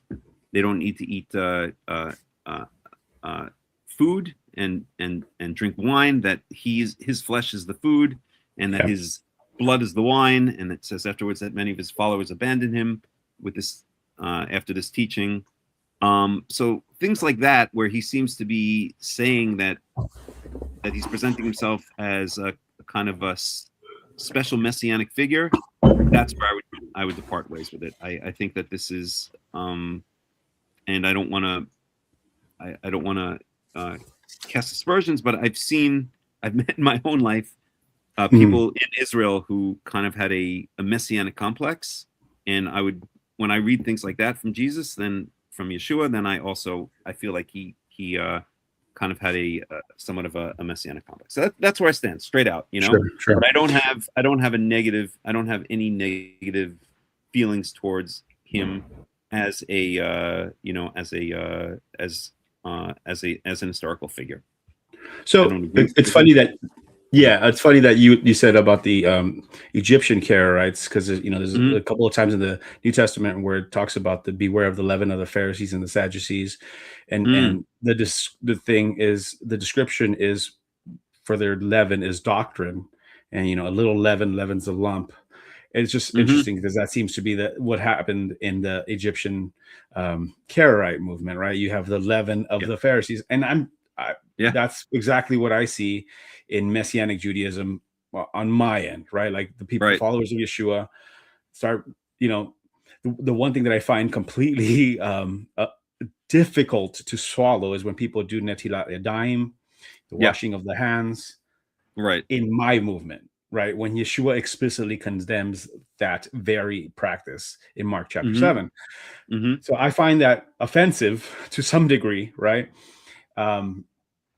The other point I wanted to make, so I understand where you come from in terms of like the claims that of Yeshua based off the Gospels, where some of them seem like very over the top. The one thing that I got to say is that when I came to Torah, I was questioning all things, including Yeshua, to be quite honest, because I'm like, I want to make sure that I'm right, and these things are not incompatible, and all that. So the one thing that I find that is, I would say, objectively a fulfillment of prophecy. Now, some might say that it's not, it's fine. But, in Genesis 22, you have Abraham who's offering Isaac. This is his firstborn son, the son of the promise, right? And he gets to the point where he's about to slaughter Isaac, and the angel comes and tells him, no, don't do that. And then in I think it's verse 18 where he says something along the lines of, in you all the nations, and in your seed, and in your seed all the nations of the earth will be blessed because you obeyed my voice. Right? And so the parallel to that is the actual crucifixion of Yeshua, who was the firstborn, right? The firstborn of God, right? I believe that. Obviously, you just said you don't. But now we actually have that the death of the firstborn, and through him, through his movement, through Christianity, I would argue that all of the world has been blessed by the Bible, right? Mm-hmm. Because his followers essentially took that book and made it more prominent than, I would say, the insular sect of Pharisees, right? Or insular sect of Judaism, where they are putting it out there. I know there's shortcomings. I'm not arguing all that, right? And there's obviously antinomianism and all that. But as an overall movement, I would say they got this book into people's hands. And the result is that people are at least keeping 9 out of the 10 commandments, right? Which in and of itself is already a great accomplishment. And we see that in the Western world, where people don't even believe it's wrong to lie. You know, people just lie like crazy. People murder like crazy. I mean, I was just listening to that story of Carmelo Anthony. I'm not sure if you're familiar with it, but there was this young man that murdered a white man. Yes. Right. Yeah. I've heard a lot about it. I haven't been following it so much, but I know it's a big story in the U.S. right now. Yeah. So he murdered a white man, and then the result is that you have all these people on the murderer side saying, you know, that we're bad for putting him in jail for 35 years, right? And it's like, how does that even? How do you even process that, right? And I found it particularly interesting because it happened around the time that we're reading to the book of Numbers, and it says in the Korah rebellion, right? Korah challenges Moses, and Moses tells him, "Come back tomorrow with your censers, and we'll see essentially who God calls them his people." Right. And God makes a choice, and the earth swallows up Korah and his followers. And the very next day, the next thing that Israel says is, "You killed the people of God." It's like Moses didn't do anything. God did this. Right. And I found that to be like a parallel to this modern day thing, where it's like we put a murderer in jail and people are saying, "Why are you punishing the people of God?" That's the parallel, in my opinion. It's like it's backwards. It's inverted. So what I would say, like, that I find very compelling is, you know, the followers of Yeshua didn't have a printing press. They are in extreme opposition, at least from the beginning, with the being oppressed. You know, you got Nero executing Christians, and you have a lot of in a pagan world. They were able to get God's word out to the 4 corners of the world, so to speak. And so to me, that is a very compelling argument for Yeshua, right? Now, the other claims, you know, that I understand I would say that they come with faith, right? But I would say that they're not contrary to any of the things within the Tanakh, right? There are instances where Elijah feeds, 100 men. There are instances where I would say that John 6 is where he talks about, unless you eat my flesh and drink my blood. To me, it sounds like the Balaam prophecy, where he says that Israel is like a lion and will eat the flesh and drink the blood of the slain. To me, it sounds like it's connecting a prophetic, kind of a weird statement, right? Because Balaam makes this statement in the book of Numbers, and we know by the book of Numbers that drinking blood is prohibited. But he makes a statement about that, and it's like, well, what does that mean, Balaam? That's kind of weird, right? And then, but that's meant to be poetic. That's meant to be correct. poetic. And I would argue that's exactly what Yeshua is saying, right? He didn't actually command his followers to drink his blood, and I would say if he did that, that would be a problem, right? Like, because we already know from Leviticus 17 that that's a problem. So it's also poetic. So, in my opinion, these are two poetic statements that he's trying to connect. And so, I didn't think he meant it literally. I wasn't making the point that he meant it literally. Sure. I guess he's making the point that it shows. I could just even read it. It's in John 6, chapter 35. Jesus declared, "I am the bread of life. Whoever comes to me will never go hungry. Whoever believes in me will never be thirsty. But as I told you, you have seen me, and still you do not believe. All those the Father gives me will come to me." And so on. For my Father's will, this is John 6, chapter 6, verse 40. For my Father's will is that everyone who looks to the Son and believes in him shall have eternal life, and I will raise them up at that last day. So my contention is not that he literally meant that people should chop him up and start eating his flesh and drinking his blood, but that he seems to how can I put this delicately? He seems to have a messianic complex. He seems to think that this analogy that he uses, that by coming close to him, then people will achieve salvation, right? And my disagreement there is that I don't see this as a fact. I see this as his opinion, at least as expressed in these texts, of what he thought he was. And to make a long story short, I don't agree with his belief that he seems to clearly have in this and many other verses, that he is some kind of special messianic figure. Sure. So the one thing that I would just offer as a possible reconciliation with that, and like something that would be separate than the text, right? So in the Torah, we read about keeping the commandments, and that gives you eternal life, or not necessarily eternal life. I would say that's more of a spiritual extrapolation. Let me take that back. In the Torah, we read about keeping the commandments gives you life, right? Mm-hmm.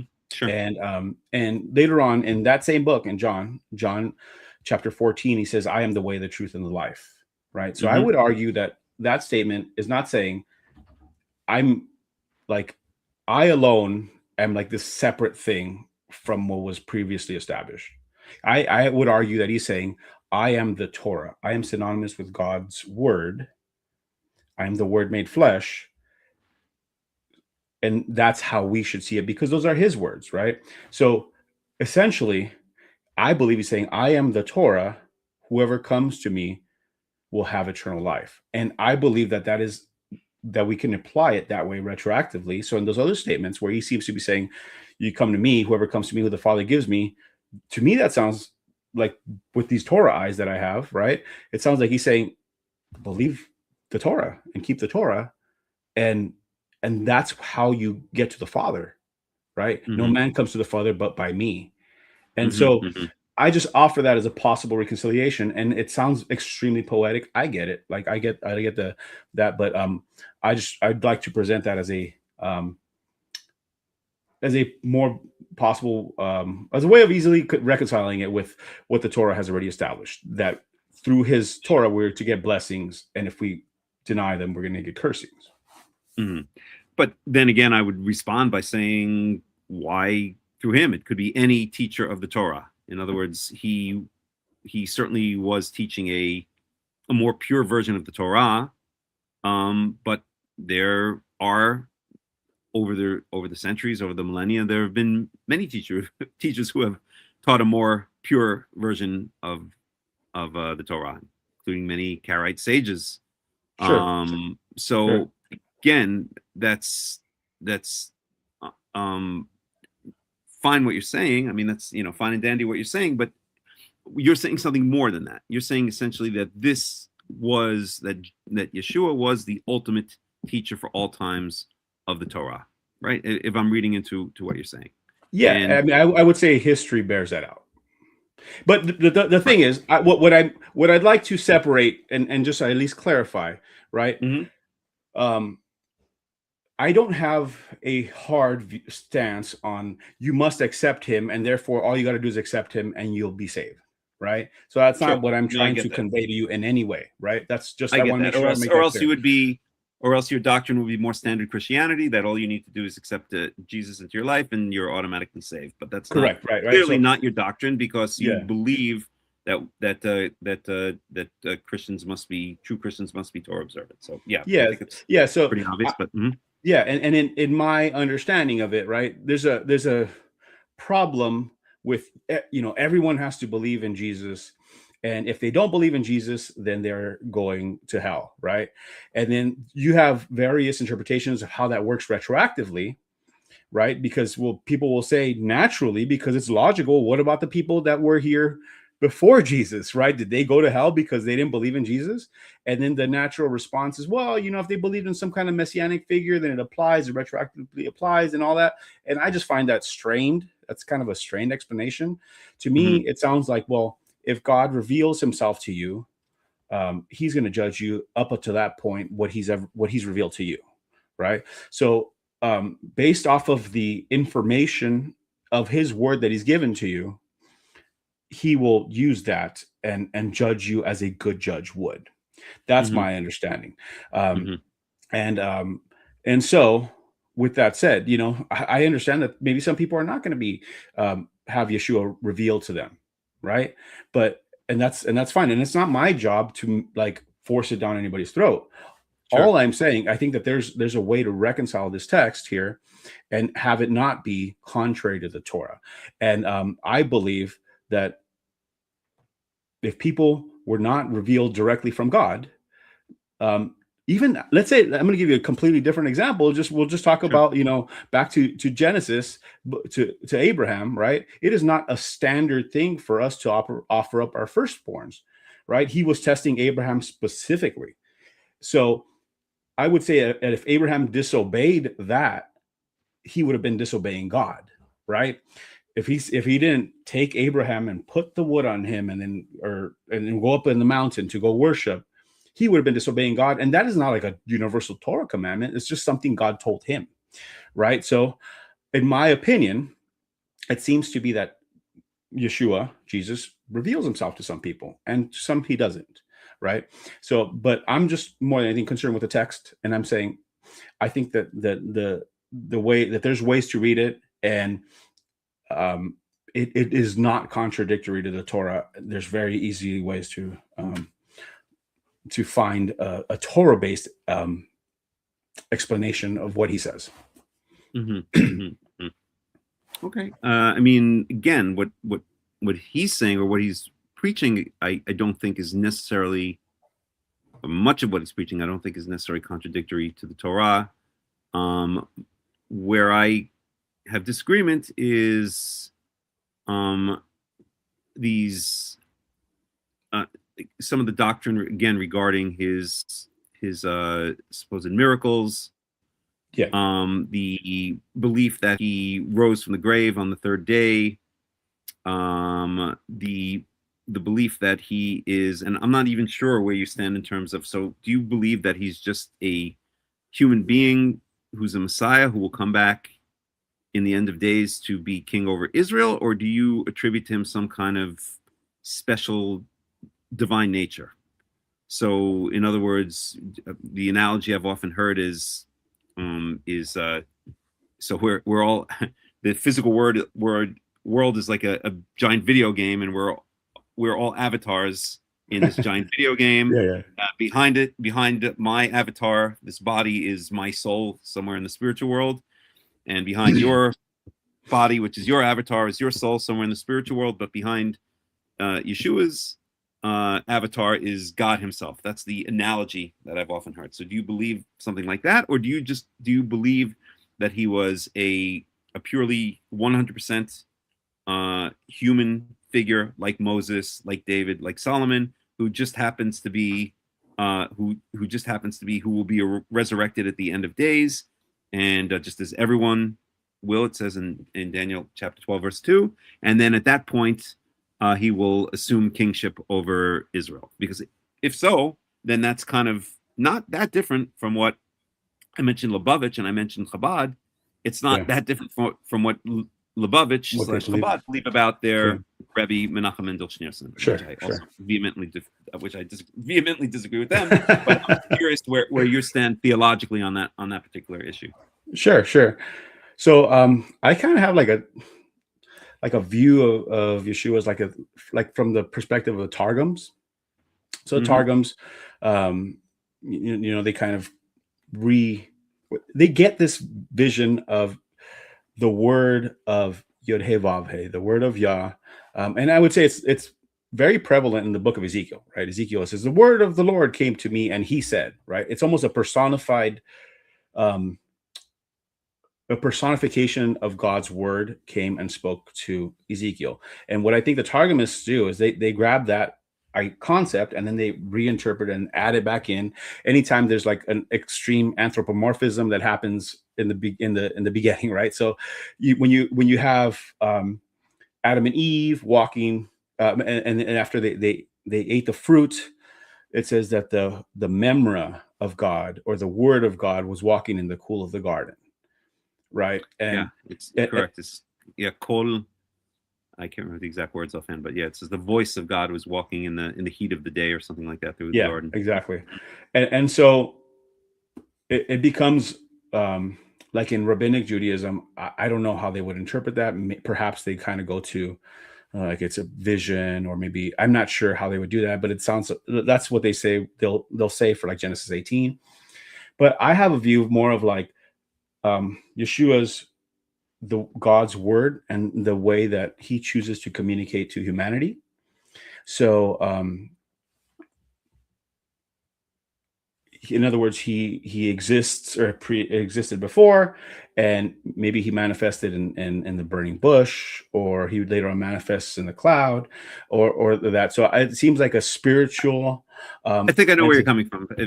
Sorry to interrupt, but just very briefly, because I also have a very close friend who also promotes this. I think this particular same view that you're saying is that where angels appear. So, for instance, the burning bush, right? It says that Yahweh spoke to Moses, or in the case of Jacob wrestling with the angel before he enters back into Israel and Peniel, that angel also is represented by Yeshua, and in many different places where angels appear, where it seems to be where it seems to be an angel, but the name Yahweh is used interchangeably with that angel. Then if I understand what you're saying correctly, then you believe that that's an indication that angel is actually Yeshua. I mean, I get that from Exodus, where it says, "I will put my name on him, and he will not pardon your transgressions." Right. So to me, it's like a key to try to figure all this stuff out. Again, I'm not saying that this was him every time. It's a good way, in my opinion, how to connect the dots, right? And so I thought about this analogy, and it's a silly analogy, but my arms are not me necessarily, but they are part of me, right? And if I were to, I use them to communicate, I work on the computer all day. If I were to go to war and have both of my arms blown off, well, that doesn't mean that I'm any less me, and that doesn't mean that my arms are not of the same essence that they were before they got blown off, right? So that's kind of how I understand Yeshua. I'm not a Trinitarian, and quite honest, I don't even, if like people don't even really believe that he's divine, I don't see a requirement, right? I just see that it's a very good explanation for the things that are quite mysterious in the Tanakh, where you have this angel of Yehovah, right, that appears before people and seems to take the name of the Father on. And so that to me is very it's very helpful in explaining that. And so that's my view. I understand. Again, I don't know how much you want to go down this road. I guess I'll just respond with my belief on that. Sure. So it is true that there are many places in the Torah and the Tanakh where we see that it's talking about an angel, a physical manifestation in the physical world, and then the word Yahweh is used regarding interaction with that angel, right? But I don't see that as, I see that as, so an angel, the Hebrew word for angel is malach. Malach is a messenger. In fact, the Greek word angelos also means angel, comes from the Greek word angelos, which means messenger, right? And so that is, in my opinion, the textual explanation for why we can have the name Yahweh used with interaction with a physical angel, because this is a messenger of Yahweh, and he's doing the bidding of Yahweh. So it would be, I guess the analogy would be, I don't know, if I were sent on as a messenger to I don't know, Donald Trump or something like that, from Bibi Netanyahu. Not that this would ever happen, but and I would go there and I would say, Bibi Netanyahu says, I'm really sorry, I was acting like a jerk or something like that, and then Donald Trump would say back to me, well, Bibi, you need to get your act together or something like that, right? So he's speaking to me, right? But he might say things like, "Bibi, you need to get your act together," right? Sure. That's kind of the analogy. It's my name, or I hate this analogy because I'm not a very big fan of Bibi. I'm a much bigger fan of Trump than I am of Bibi. But it would be completely natural to give a message or to understand that I'm a representative in this hypothetical scenario of Bibi, and to refer to me as Bibi, or to call me Bibi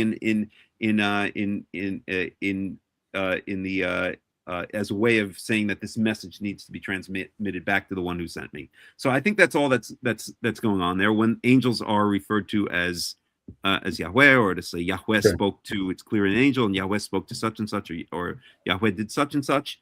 I think that's all that's going on there. These are messengers of Yahweh, but it's not. I don't think there's any indication that it's one particular messenger. Meaning, in your conception of it, that it's Jesus / Yeshua. These are just different messengers that are taking on physical manifestations throughout the various stories in the Tanakh. That's the way I see it, and I think it's backed up textually as well, in my strong opinion.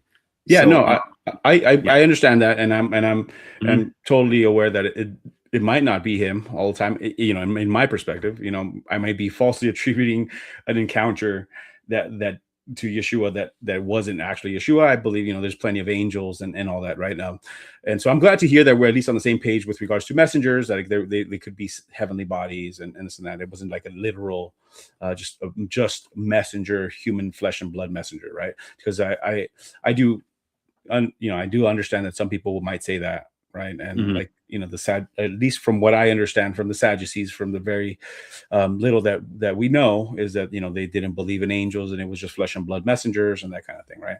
So I think that God does have supernatural beings that he sends to communicate to people and all that, and then not every one of them is Yeshua. But the one thing that I do see is that if in Psalm 110 it says, and the Lord said to my Lord, sit at my right hand till I make your enemies a footstool. And so it does seem to me like there's an exalted Yeshua, right? Now does that mean that he's in the heavens sitting there? I'm not saying that, right? I'm not exactly saying that. to me, it sounds like that there is a person that is going to have some kind of authority given by God. And so these are the things that I put together, and I'm like, well, they seem to fit with the narrative that is within the New Testament documents. So I don't find them contradictory to the Tanakh. It seems very a continuation of it. But the New Testament itself, I would say, also makes it a point to say that not all of this is revealed to everybody, right? So I think we need to have grace with each other if someone doesn't see it, and not try to jam our perspective down someone's throat. Sure. And I feel the same way. And again, that's why I'm kind of letting you lead this part of the discussion here, because I don't know how much you want to get into this and focus on this, or if you want to focus on other things. My belief system has developed to the point of, if I encounter someone who does believe these things about Jesus, Yeshua, I do not, even though I disagree with it, I actually don't want to convince them otherwise, because where does that leave them? It's such a basic part of their faith, and it's an important part of their day-to-day life, their morality, their entire worldview. If I were to go ahead and convince people to drop that belief system, then it might leave some people, I'm not saying you, but it might leave some people just out in the middle of nowhere without a raft in the middle of a very stormy sea. So again, although again, as you know, I don't agree with this, but sure. I don't feel the burning desire to necessarily go in polemics against Christians, because I don't see what the ultimate outcome at this point in time would be. But I'll let you take the conversation where you want to take it. If you want to focus on that, we can. Or if you want to talk to something else, we can. I find it refreshing, to be quite honest, because that we can even just have the conversation, right, and just talk about different ideas and not agree, right? Because Sure. it's okay, but I one thing I did want to ask is with regards to, because it's day to day life, and when it comes to kashrut or kosher eating, I like to call it biblically clean eating, because Yep. there's so many different layers added to kosher eating. Like, I was just listening to this thing the other day. We're talking about having a kosher tefillin box, and I'm like, I don't know, you can eat a box, so and so and I got my, like I said, my Targum on Kelos, and it's got a stamp of kosher on it, and I'm like, so I call it biblically clean. But so my question to you is, what does that look like to you, right? Because obviously, when you look up kosher eating, you're going to get all kinds of things. Probably the first thing is going to be meat, no meat and cheese, and all these other things. So how does Right. that look like to someone that essentially believes Karaism? Right. So first and foremost, well, even before I say that, there's no prohibition against mixing meat and milk, in my opinion. It's pretty clear, right? So the prohibition is lo tevashel gedi b'chelev imo. Don't cook a baby goat, in its own mother's milk, in b'chelev imo, right? So I think that is the clear implication there, that you don't take a baby and cook it in its own mother's milk. The mother's milk is meant to nourish it and to make it grow, and there's just something disgusting about committing such an act. It's just it's a complete disrespect to life that Yahweh has placed on this earth. Another explanation that I've heard over the years is that it was an ancient pagan ritual to take a baby animal and cook it in its own mother's milk, and this is the Torah's polemic against that ritual. But either way, it means the same thing, which is not to cook a baby mammal in its own mother's milk. And so therefore there's no blanket prohibition against mixing milk and meat. If you live on a farm and you farm your own animals, then you're going to know exactly who the kid is and who the mother is. So if you do end up killing the kid, you're going to know where who the mother is. If you don't live on a farm and you're buying your milk and meat at the grocery store, the chances of you buying a carton of milk and a package of meat and it being the child and the mother are so rare that they're, of course, negligible, right? So no matter how you slice it, there's no prohibition against combining milk and meat in any way, shape, and form. I have one thought on that, just as because I agree with both of those interpretations.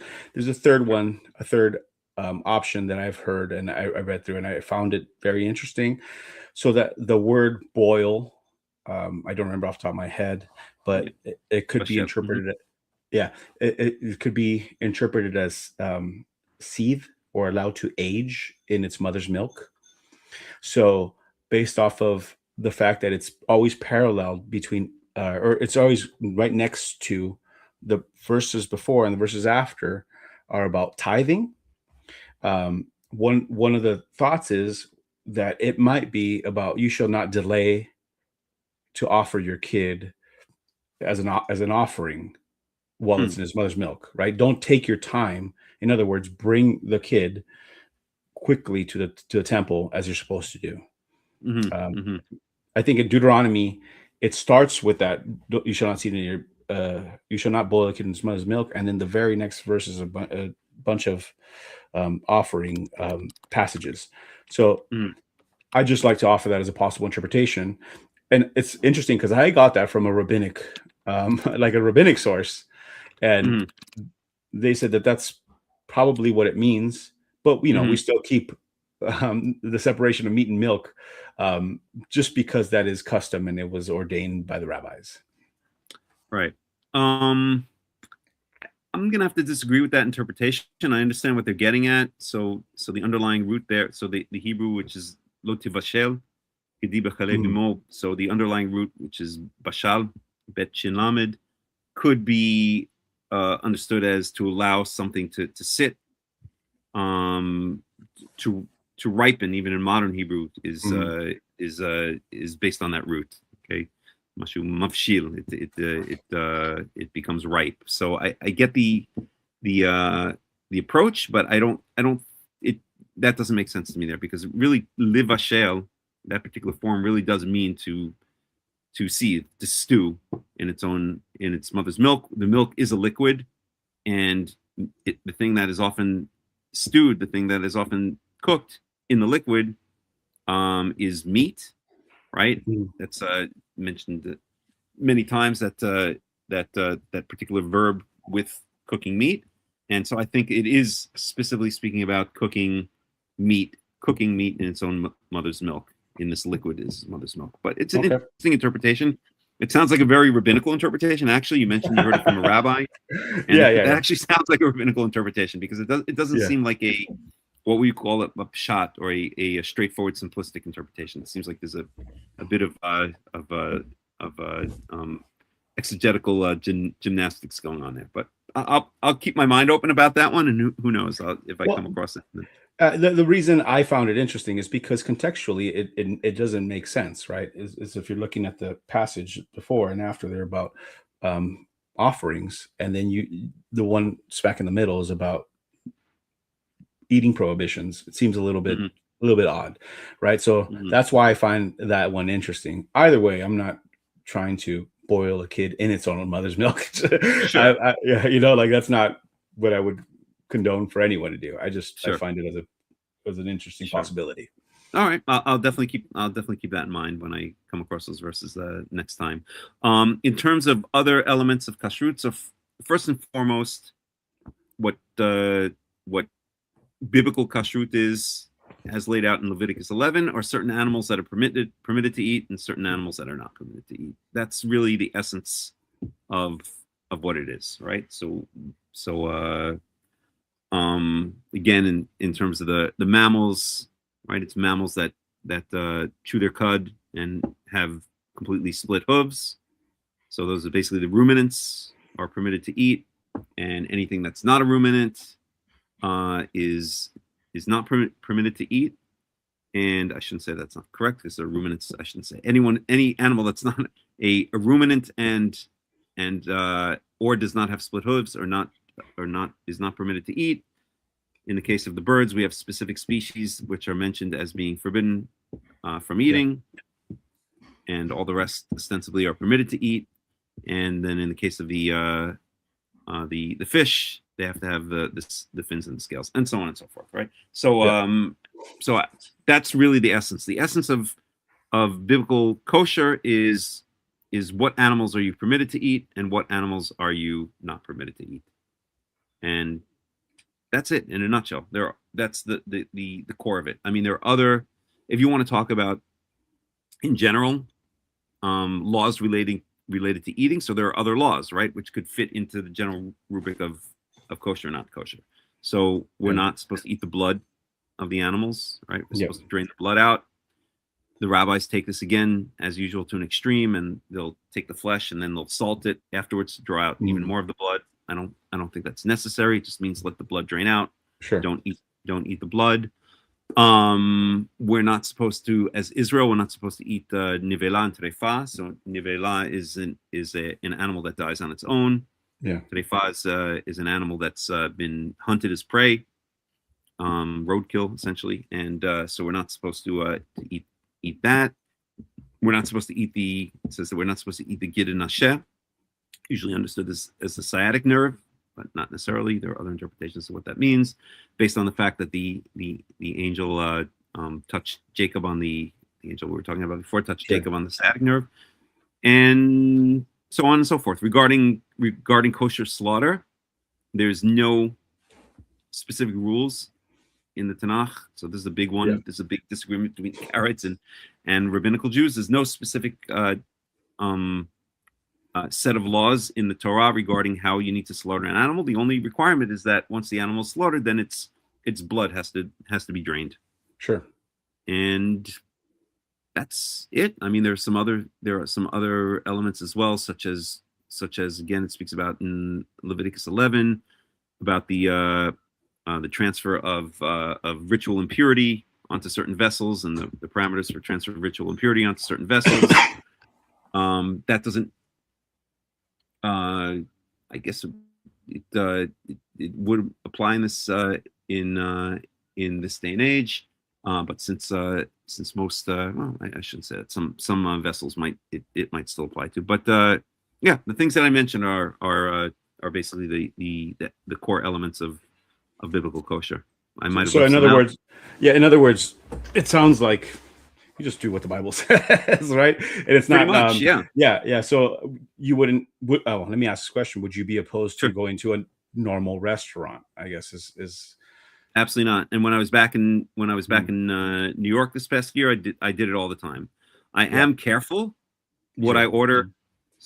What I order at these restaurants, because I don't know what's going on in the kitchen. Sure. And a lot of these restaurants, they're cooking unkosher animals there. There's a lot of pig, a lot of pork, a lot of all this kind of stuff. But let's put it this way: if I knew that the only animals that were being cooked there were kosher animals, then I would have no problem whatsoever. And as I mentioned, I'm a vegetarian anyway, so it really doesn't affect me. So I have no problem going to a non-kosher restaurant as long as I'm more than reasonably pretty assured that the food that's going to be put on my plate has not in some way been contaminated with unkosher animals or unkosher parts of animals, because as well on top of it, another element of kashrut that's really spoken a lot more about in the book of Leviticus is the forbidden fats, the chelev, right? So there are certain fats of the animal, right? The fat around the kidney, the tail fat of the lamb, etc., is God's food. Right, I always like to call it the ambrosia of the Torah. Right, it's the food for not the gods, but the food for Yahweh, and we're not supposed to partake of it at all. Human beings are not supposed to partake of it at all. That's either supposed to be thrown on the altar as food for Yahweh, or it's supposed to be discarded. We're not allowed to eat it. That's his special food. So again, if you have chopped meat, then you don't know if it's in a non-kosher. Actually, even if it's in a kosher, because the rabbis say that you can eat these forbidden foods, fats, as long as they're not offered as sacrifices. So you even have to be careful in a kosher restaurant, as a matter of fact, which is a whole other story in and of itself. But if I were in a non-kosher restaurant and I'm eating chopped meat, I don't know what part of the meat is being served to me. Maybe I'm getting the part of these forbidden fats. Maybe there are unkosher animals in the forbidden animals in the kitchen, and it's being mixed together either by mistake or because I don't know what's going in the hamburger or something like that. So I would be very careful just for practical reasons, not because I have anything fundamentally against eating in, or not because I fundamentally believe that a restaurant has to have a kosher certificate from a rabbi or a rabbinical organization on it, but just because of the practical elements of eating in a restaurant that is not kosher. And again, as a vegetarian, it really mitigates a lot of these problems. Sure. But there still are problems. So, for instance, I don't generally eat French fries because I'm also kind of very very into healthy living. So I don't eat anything I'm trying to avoid seed oils, soy oil, and all this kind of stuff. So, but if I do go to a restaurant and order French fries, so that oil that they're deep frying the potatoes in, the French fries in, who knows what else they've deep fried in there, right? They could have deep fried shrimp in there. They could have deep fried, God knows what in there, right? So again, even if you're ordering vegetarian food, you don't know what's going on behind the scenes in the kitchen. And so I try to avoid. Generally, what I'll do is if I do eat at a restaurant that is not kosher certified, then I'll try to get cold food.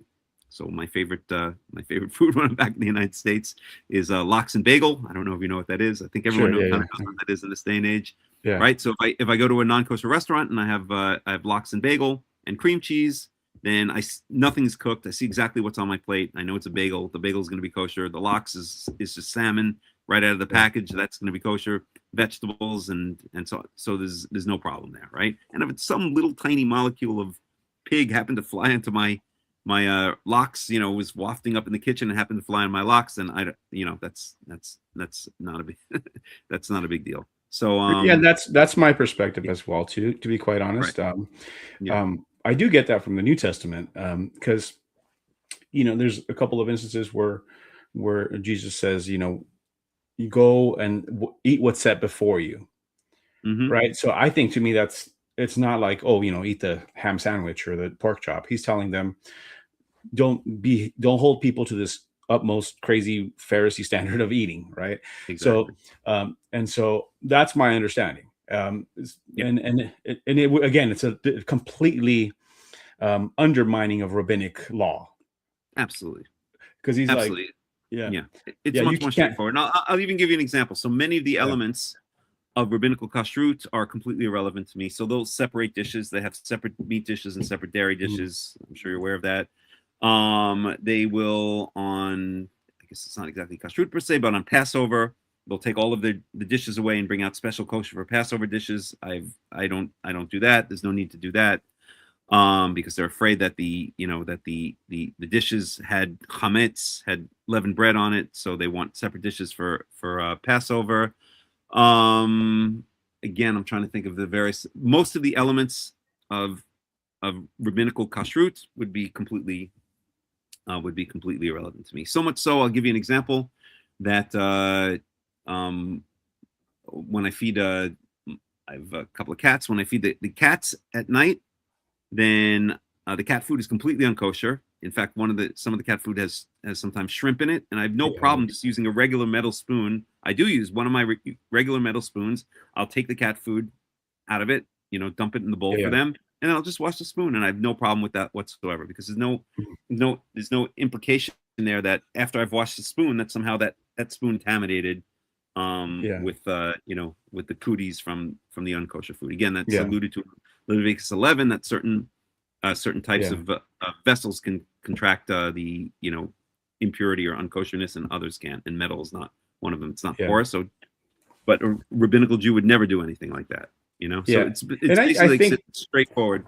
I think those impurities are specifically to the 8 species that's mentioned. I think it's the mole, the rat, and this kind of thing, right? It gives you like 8 specific species. I believe that only those 8 species, when it talks about the gecko, this and that only those are the ones that are going to contaminate a porous object, is if the animal actually dies in it, right? Not if you have like a lizard that walks by or that walks across your porous object. That's not going to kill it. I mean, that's not going to cause you to need to break it, right? It's going to be if an animal like that were to die in it. But back to like what you're saying, like if a minuscule transfer of pig were to happen, I'm kind of on the same page with you. Like I think that the Torah is very straightforward. It's like choose animals that are clean, and don't eat the animals that are not clean, right? Right. I think it's very easy, and then just use common sense, common sense. I always like to say, so the rabbis, they always talk about the 613 commandments, which by the way is a made up number, but that's besides the point. But I use that as for my quip here, which is that I always say there's the 614th commandment, and that is use your common sense. Yeah. Simple as that, Simple. Yeah. I have a question, because you said you're vegetarian. So, if a third temple were to be created or erected or whatever, I don't know however that worked, and we're observing Passover, would you eat the Passover lamb? I would have to. I'd have no choice. I would follow the Torah, and that would trump my vegetarianism. But then again, and this is just kind of my own personal opinion. Yeah. My own personal opinion. I've actually heard this opinion put forth by certain rabbis, including, if I'm not mistaken, a rabbi named Avraham Yitzchak Cohen Cook, who was a very well-known rabbi, the kind of the founder of what's called the religious Zionist movement. That and I only mention him because it happens to be in line with my belief, not because I believe it because he mentioned it. Sure. But just to show that that this belief has been floating around. It's not a completely radical belief. I do believe that in the future that when this temple will be rebuilt, that there's a strong possibility that there will no longer be meat sacrifices, which gets to a whole other point, which is, I think, and this is maybe also somewhat a radical point of view, but I don't think it in any way, shape, or form contradicts the Torah. I think that it's very possible that once we've reestablished contact with God, with Yahweh, it's possible that he will issue I call it a Torah version 2.0, where he'll take some of the commandments that were really only meant to be temporary, such as commandments having to do with meat sacrifices, and kind of update, give it revised version of the Torah. So I always separate there are commandments in the Torah into those which I think are internal, such as 10 commandments: do not murder, do not steal, do not sleep with another man's wife, and so on and so forth. These are universal. These are eternal, with certain commandments that I think were products of their time rather than eternal. And I equate the meat sacrifices as something that was much more product of his time. And I know also the Rambam, another famous medieval rabbi, also had this point of view. So that's my personal opinion. But if the temple were to be rebuilt tomorrow, and this theoretical Torah version 2.0 had not been issued, then yes, I would be obliged to keep the Torah that we do have, and I would at that point eat the Passover sacrifice. But there are a couple of verses regarding this that I always like to point to, and one of them is Jeremiah, I believe it's chapter 16. Let me just find it here for a second. Let's see, I believe it's 16:15, if I'm not mistaken, thereabouts. Let me just open it up.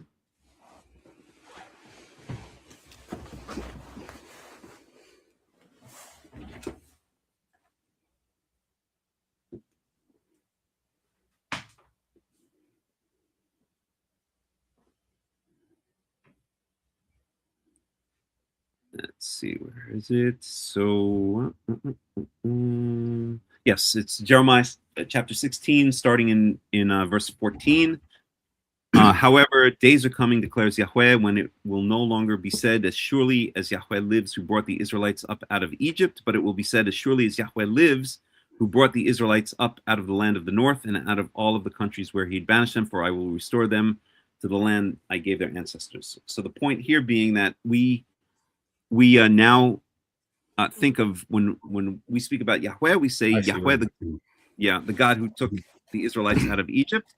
But the miracles that will happen in the end of days, which are happening right now, the ingathering of the exiles, will be so great that Yahweh will then be remembered for that, and I won't say forgotten, but what he had done in the past, bringing Israel out of Egypt, will pale in comparison. Will kind of fade into the background. So we see that's an indication right there that we're not dealing. Yahweh he's not a dead, static God. He's the living God, and he's constantly doing new things for humanity. And so therefore the idea that every single one of the laws that we see in the Torah, which was written in a very specific cultural context and historical context, the idea that every single one of them has relevance in the future, or in the current times, and in the future, I think is a mistake. We see that Yahweh is constantly doing new things and changing, not because he's changing, but because humanity is changing, and so he's updating certain laws in accordance with where humanity is standing at that particular time. So that's I agree there. I think that there's going to be that. We see hints that we're going to be what I would call a divine reversal, right, of the Edenic curse. It kind of undoes that curse, and we essentially seem to return to Eden. Right. At least the concept of it in concept. I mean, you see it in Isaiah 11, right? I'll let you pull it up if you like. Isaiah 11, sure. 6. Isaiah 11:6 says, "And the wolf also shall dwell with the lamb, and the leopard shall lie down with the kid, and the calf, and the young lion, and the fatling together, and the little child shall lead them." Right. So it sure sounds like things have changed, right? And so I agree with you. It seems like things will change. And there's a concept like that in the New Testament, where, when Yeshua says in the very famous statement that us Torah believers kind of use to show people that he taught the Torah, says, until heaven and earth pass away, not a jot or tittle will pass from the law until all is accomplished. Then in the book of Revelation, it says, lo, I see a new heaven and a new earth, meaning that there's something new that happened, right? And I think like what the author is saying is similar to this concept in Isaiah 11, right? When everything is restored, we will be back to the a more Edenic lifestyle, right. And that might consist of no meat, right? And that's fine, that's all good. But for right now, I would say that we're still kind of in that in before that, right? So I agree, and I think we're probably gonna be on the same page here, where like if someone, like I know a lot of people that have taken that the concept that I just talked about and said, well, therefore you must not eat meat. And I'm like, I don't think the Bible is saying that, like I see where you're going with it. I get it, but that doesn't mean that it's like a thou shalt therefore no longer eat meat, because like you stated, the Passover seems to be something that we're supposed to keep. Like even if there was all the things in place right now, I'd be keeping the Passover. I feel like if I were if I were to sin, I'd bring a sin offering if I was in the land of Israel. So that not a jot or tittle, I believe, would pass from the Torah.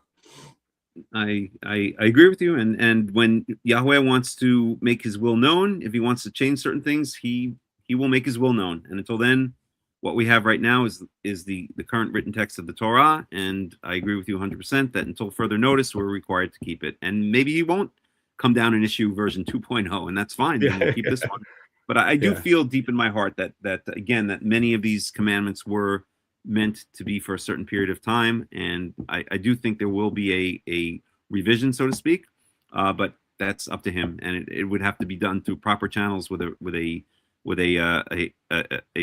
recognized prophet that is speaking in his name, and so we'll have to wait and see what happens. But that's just my personal opinion. And it's not as radical as it sounds. It's not a lone opinion. There are, as I mentioned, other figures that have believed similar ideas. So at any rate, the prophets are saying that. The prophets are saying that in Tanakh too, right? Yep, exactly, like the example that you brought in Isaiah. So I think we should start wrapping up here because it is getting a bit late here. It's almost 11 o'clock p.m. Sure. So, George, I'll let you say some final words. Melech, I really appreciate this time. I thank you so much for taking the time to chat with me. I really enjoyed having this conversation, and honestly, like I could probably do this for hours and hours talking about just the Torah and how to observe it, because I have this love for the Torah, and I don't have a love for my doctrine and my interpretation. I have a love for trying to understand what God wants. And I believe that the best way to do it is iron sharpening iron, right? And the best way to do it is having these conversations and learning from each other. I may implement something that you do because it seems logical and aligns with the text better than what I currently do. And you never know. I may implement that for a season or may not, and then and change it, right? But I love the Torah to the point where I think that these conversations are invaluable. We have limited amount of time here on earth, and this is much appreciated time together. So I appreciate for the time here. Same here. And the feelings is absolutely mutual. And I could say the same thing back. I enjoy very much having these conversations, and I really try to listen to what the other people are saying. And from every conversation that I have, I always learn something new, and I've definitely learned some new things from you today. So for instance, the lo tevashel, not cooking the kid in its mother's milk. I will definitely keep an eye out for that third potential interpretation that you gave. That's just an example, but I have very much enjoyed our conversation, learned a lot, and felt it was very productive. So I thank you very much for doing it, and hopefully we'll do it again in the future at some point. Thank you so much. Appreciate it. You got it. All right, George. You have a nice day. Shalom. Shalom, shalom. Bye-bye.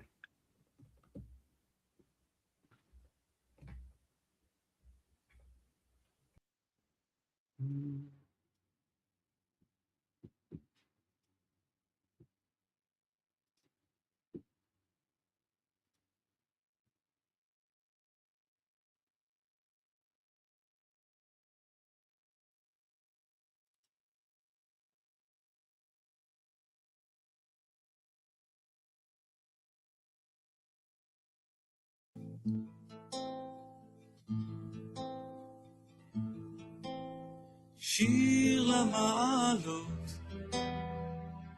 אשא עיניי אל ההרים, מאין יבוא עזרי, עזרי מעם השם, עושה שמיים וארץ, אל ייתן למות רגליך, אל ינום שומרך,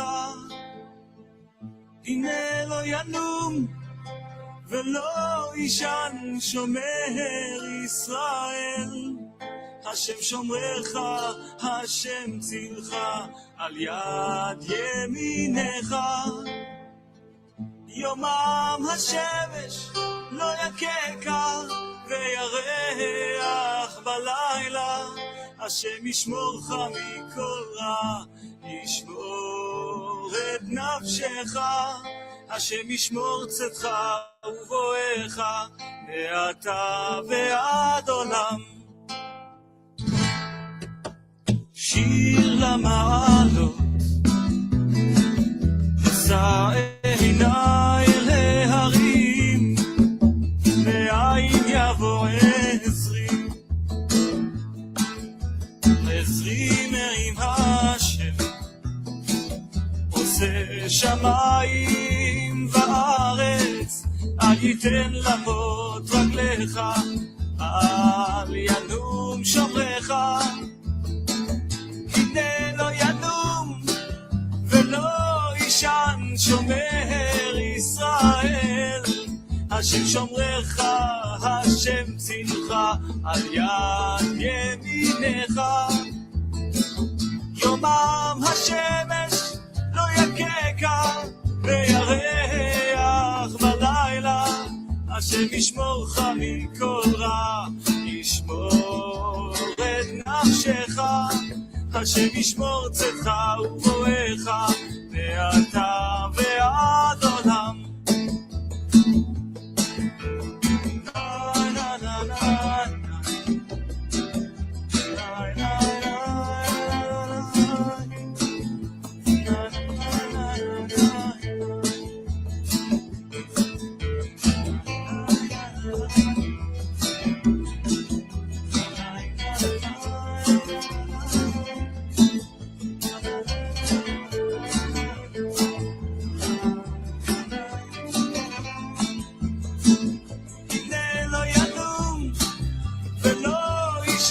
שומר ישראל, השם שומרך, השם צילך, על יד ימינך, יומם השמש לא יככה וירח בלילה, השם ישמורך מכל רע, ישמור את נפשך, השם ישמור צאתך ובואך, מעתה ועד עולם. אוי אוי אוי אוי אוי, שיר למעלות, אשא עיניי אל ההרים, אוי מאין יבוא עזרי, עזרי מעם השם, עושה שמיים וארץ, אל ייתן למות רגליך, אל ינום שומרך, אוי אוי אוי אוי, שיר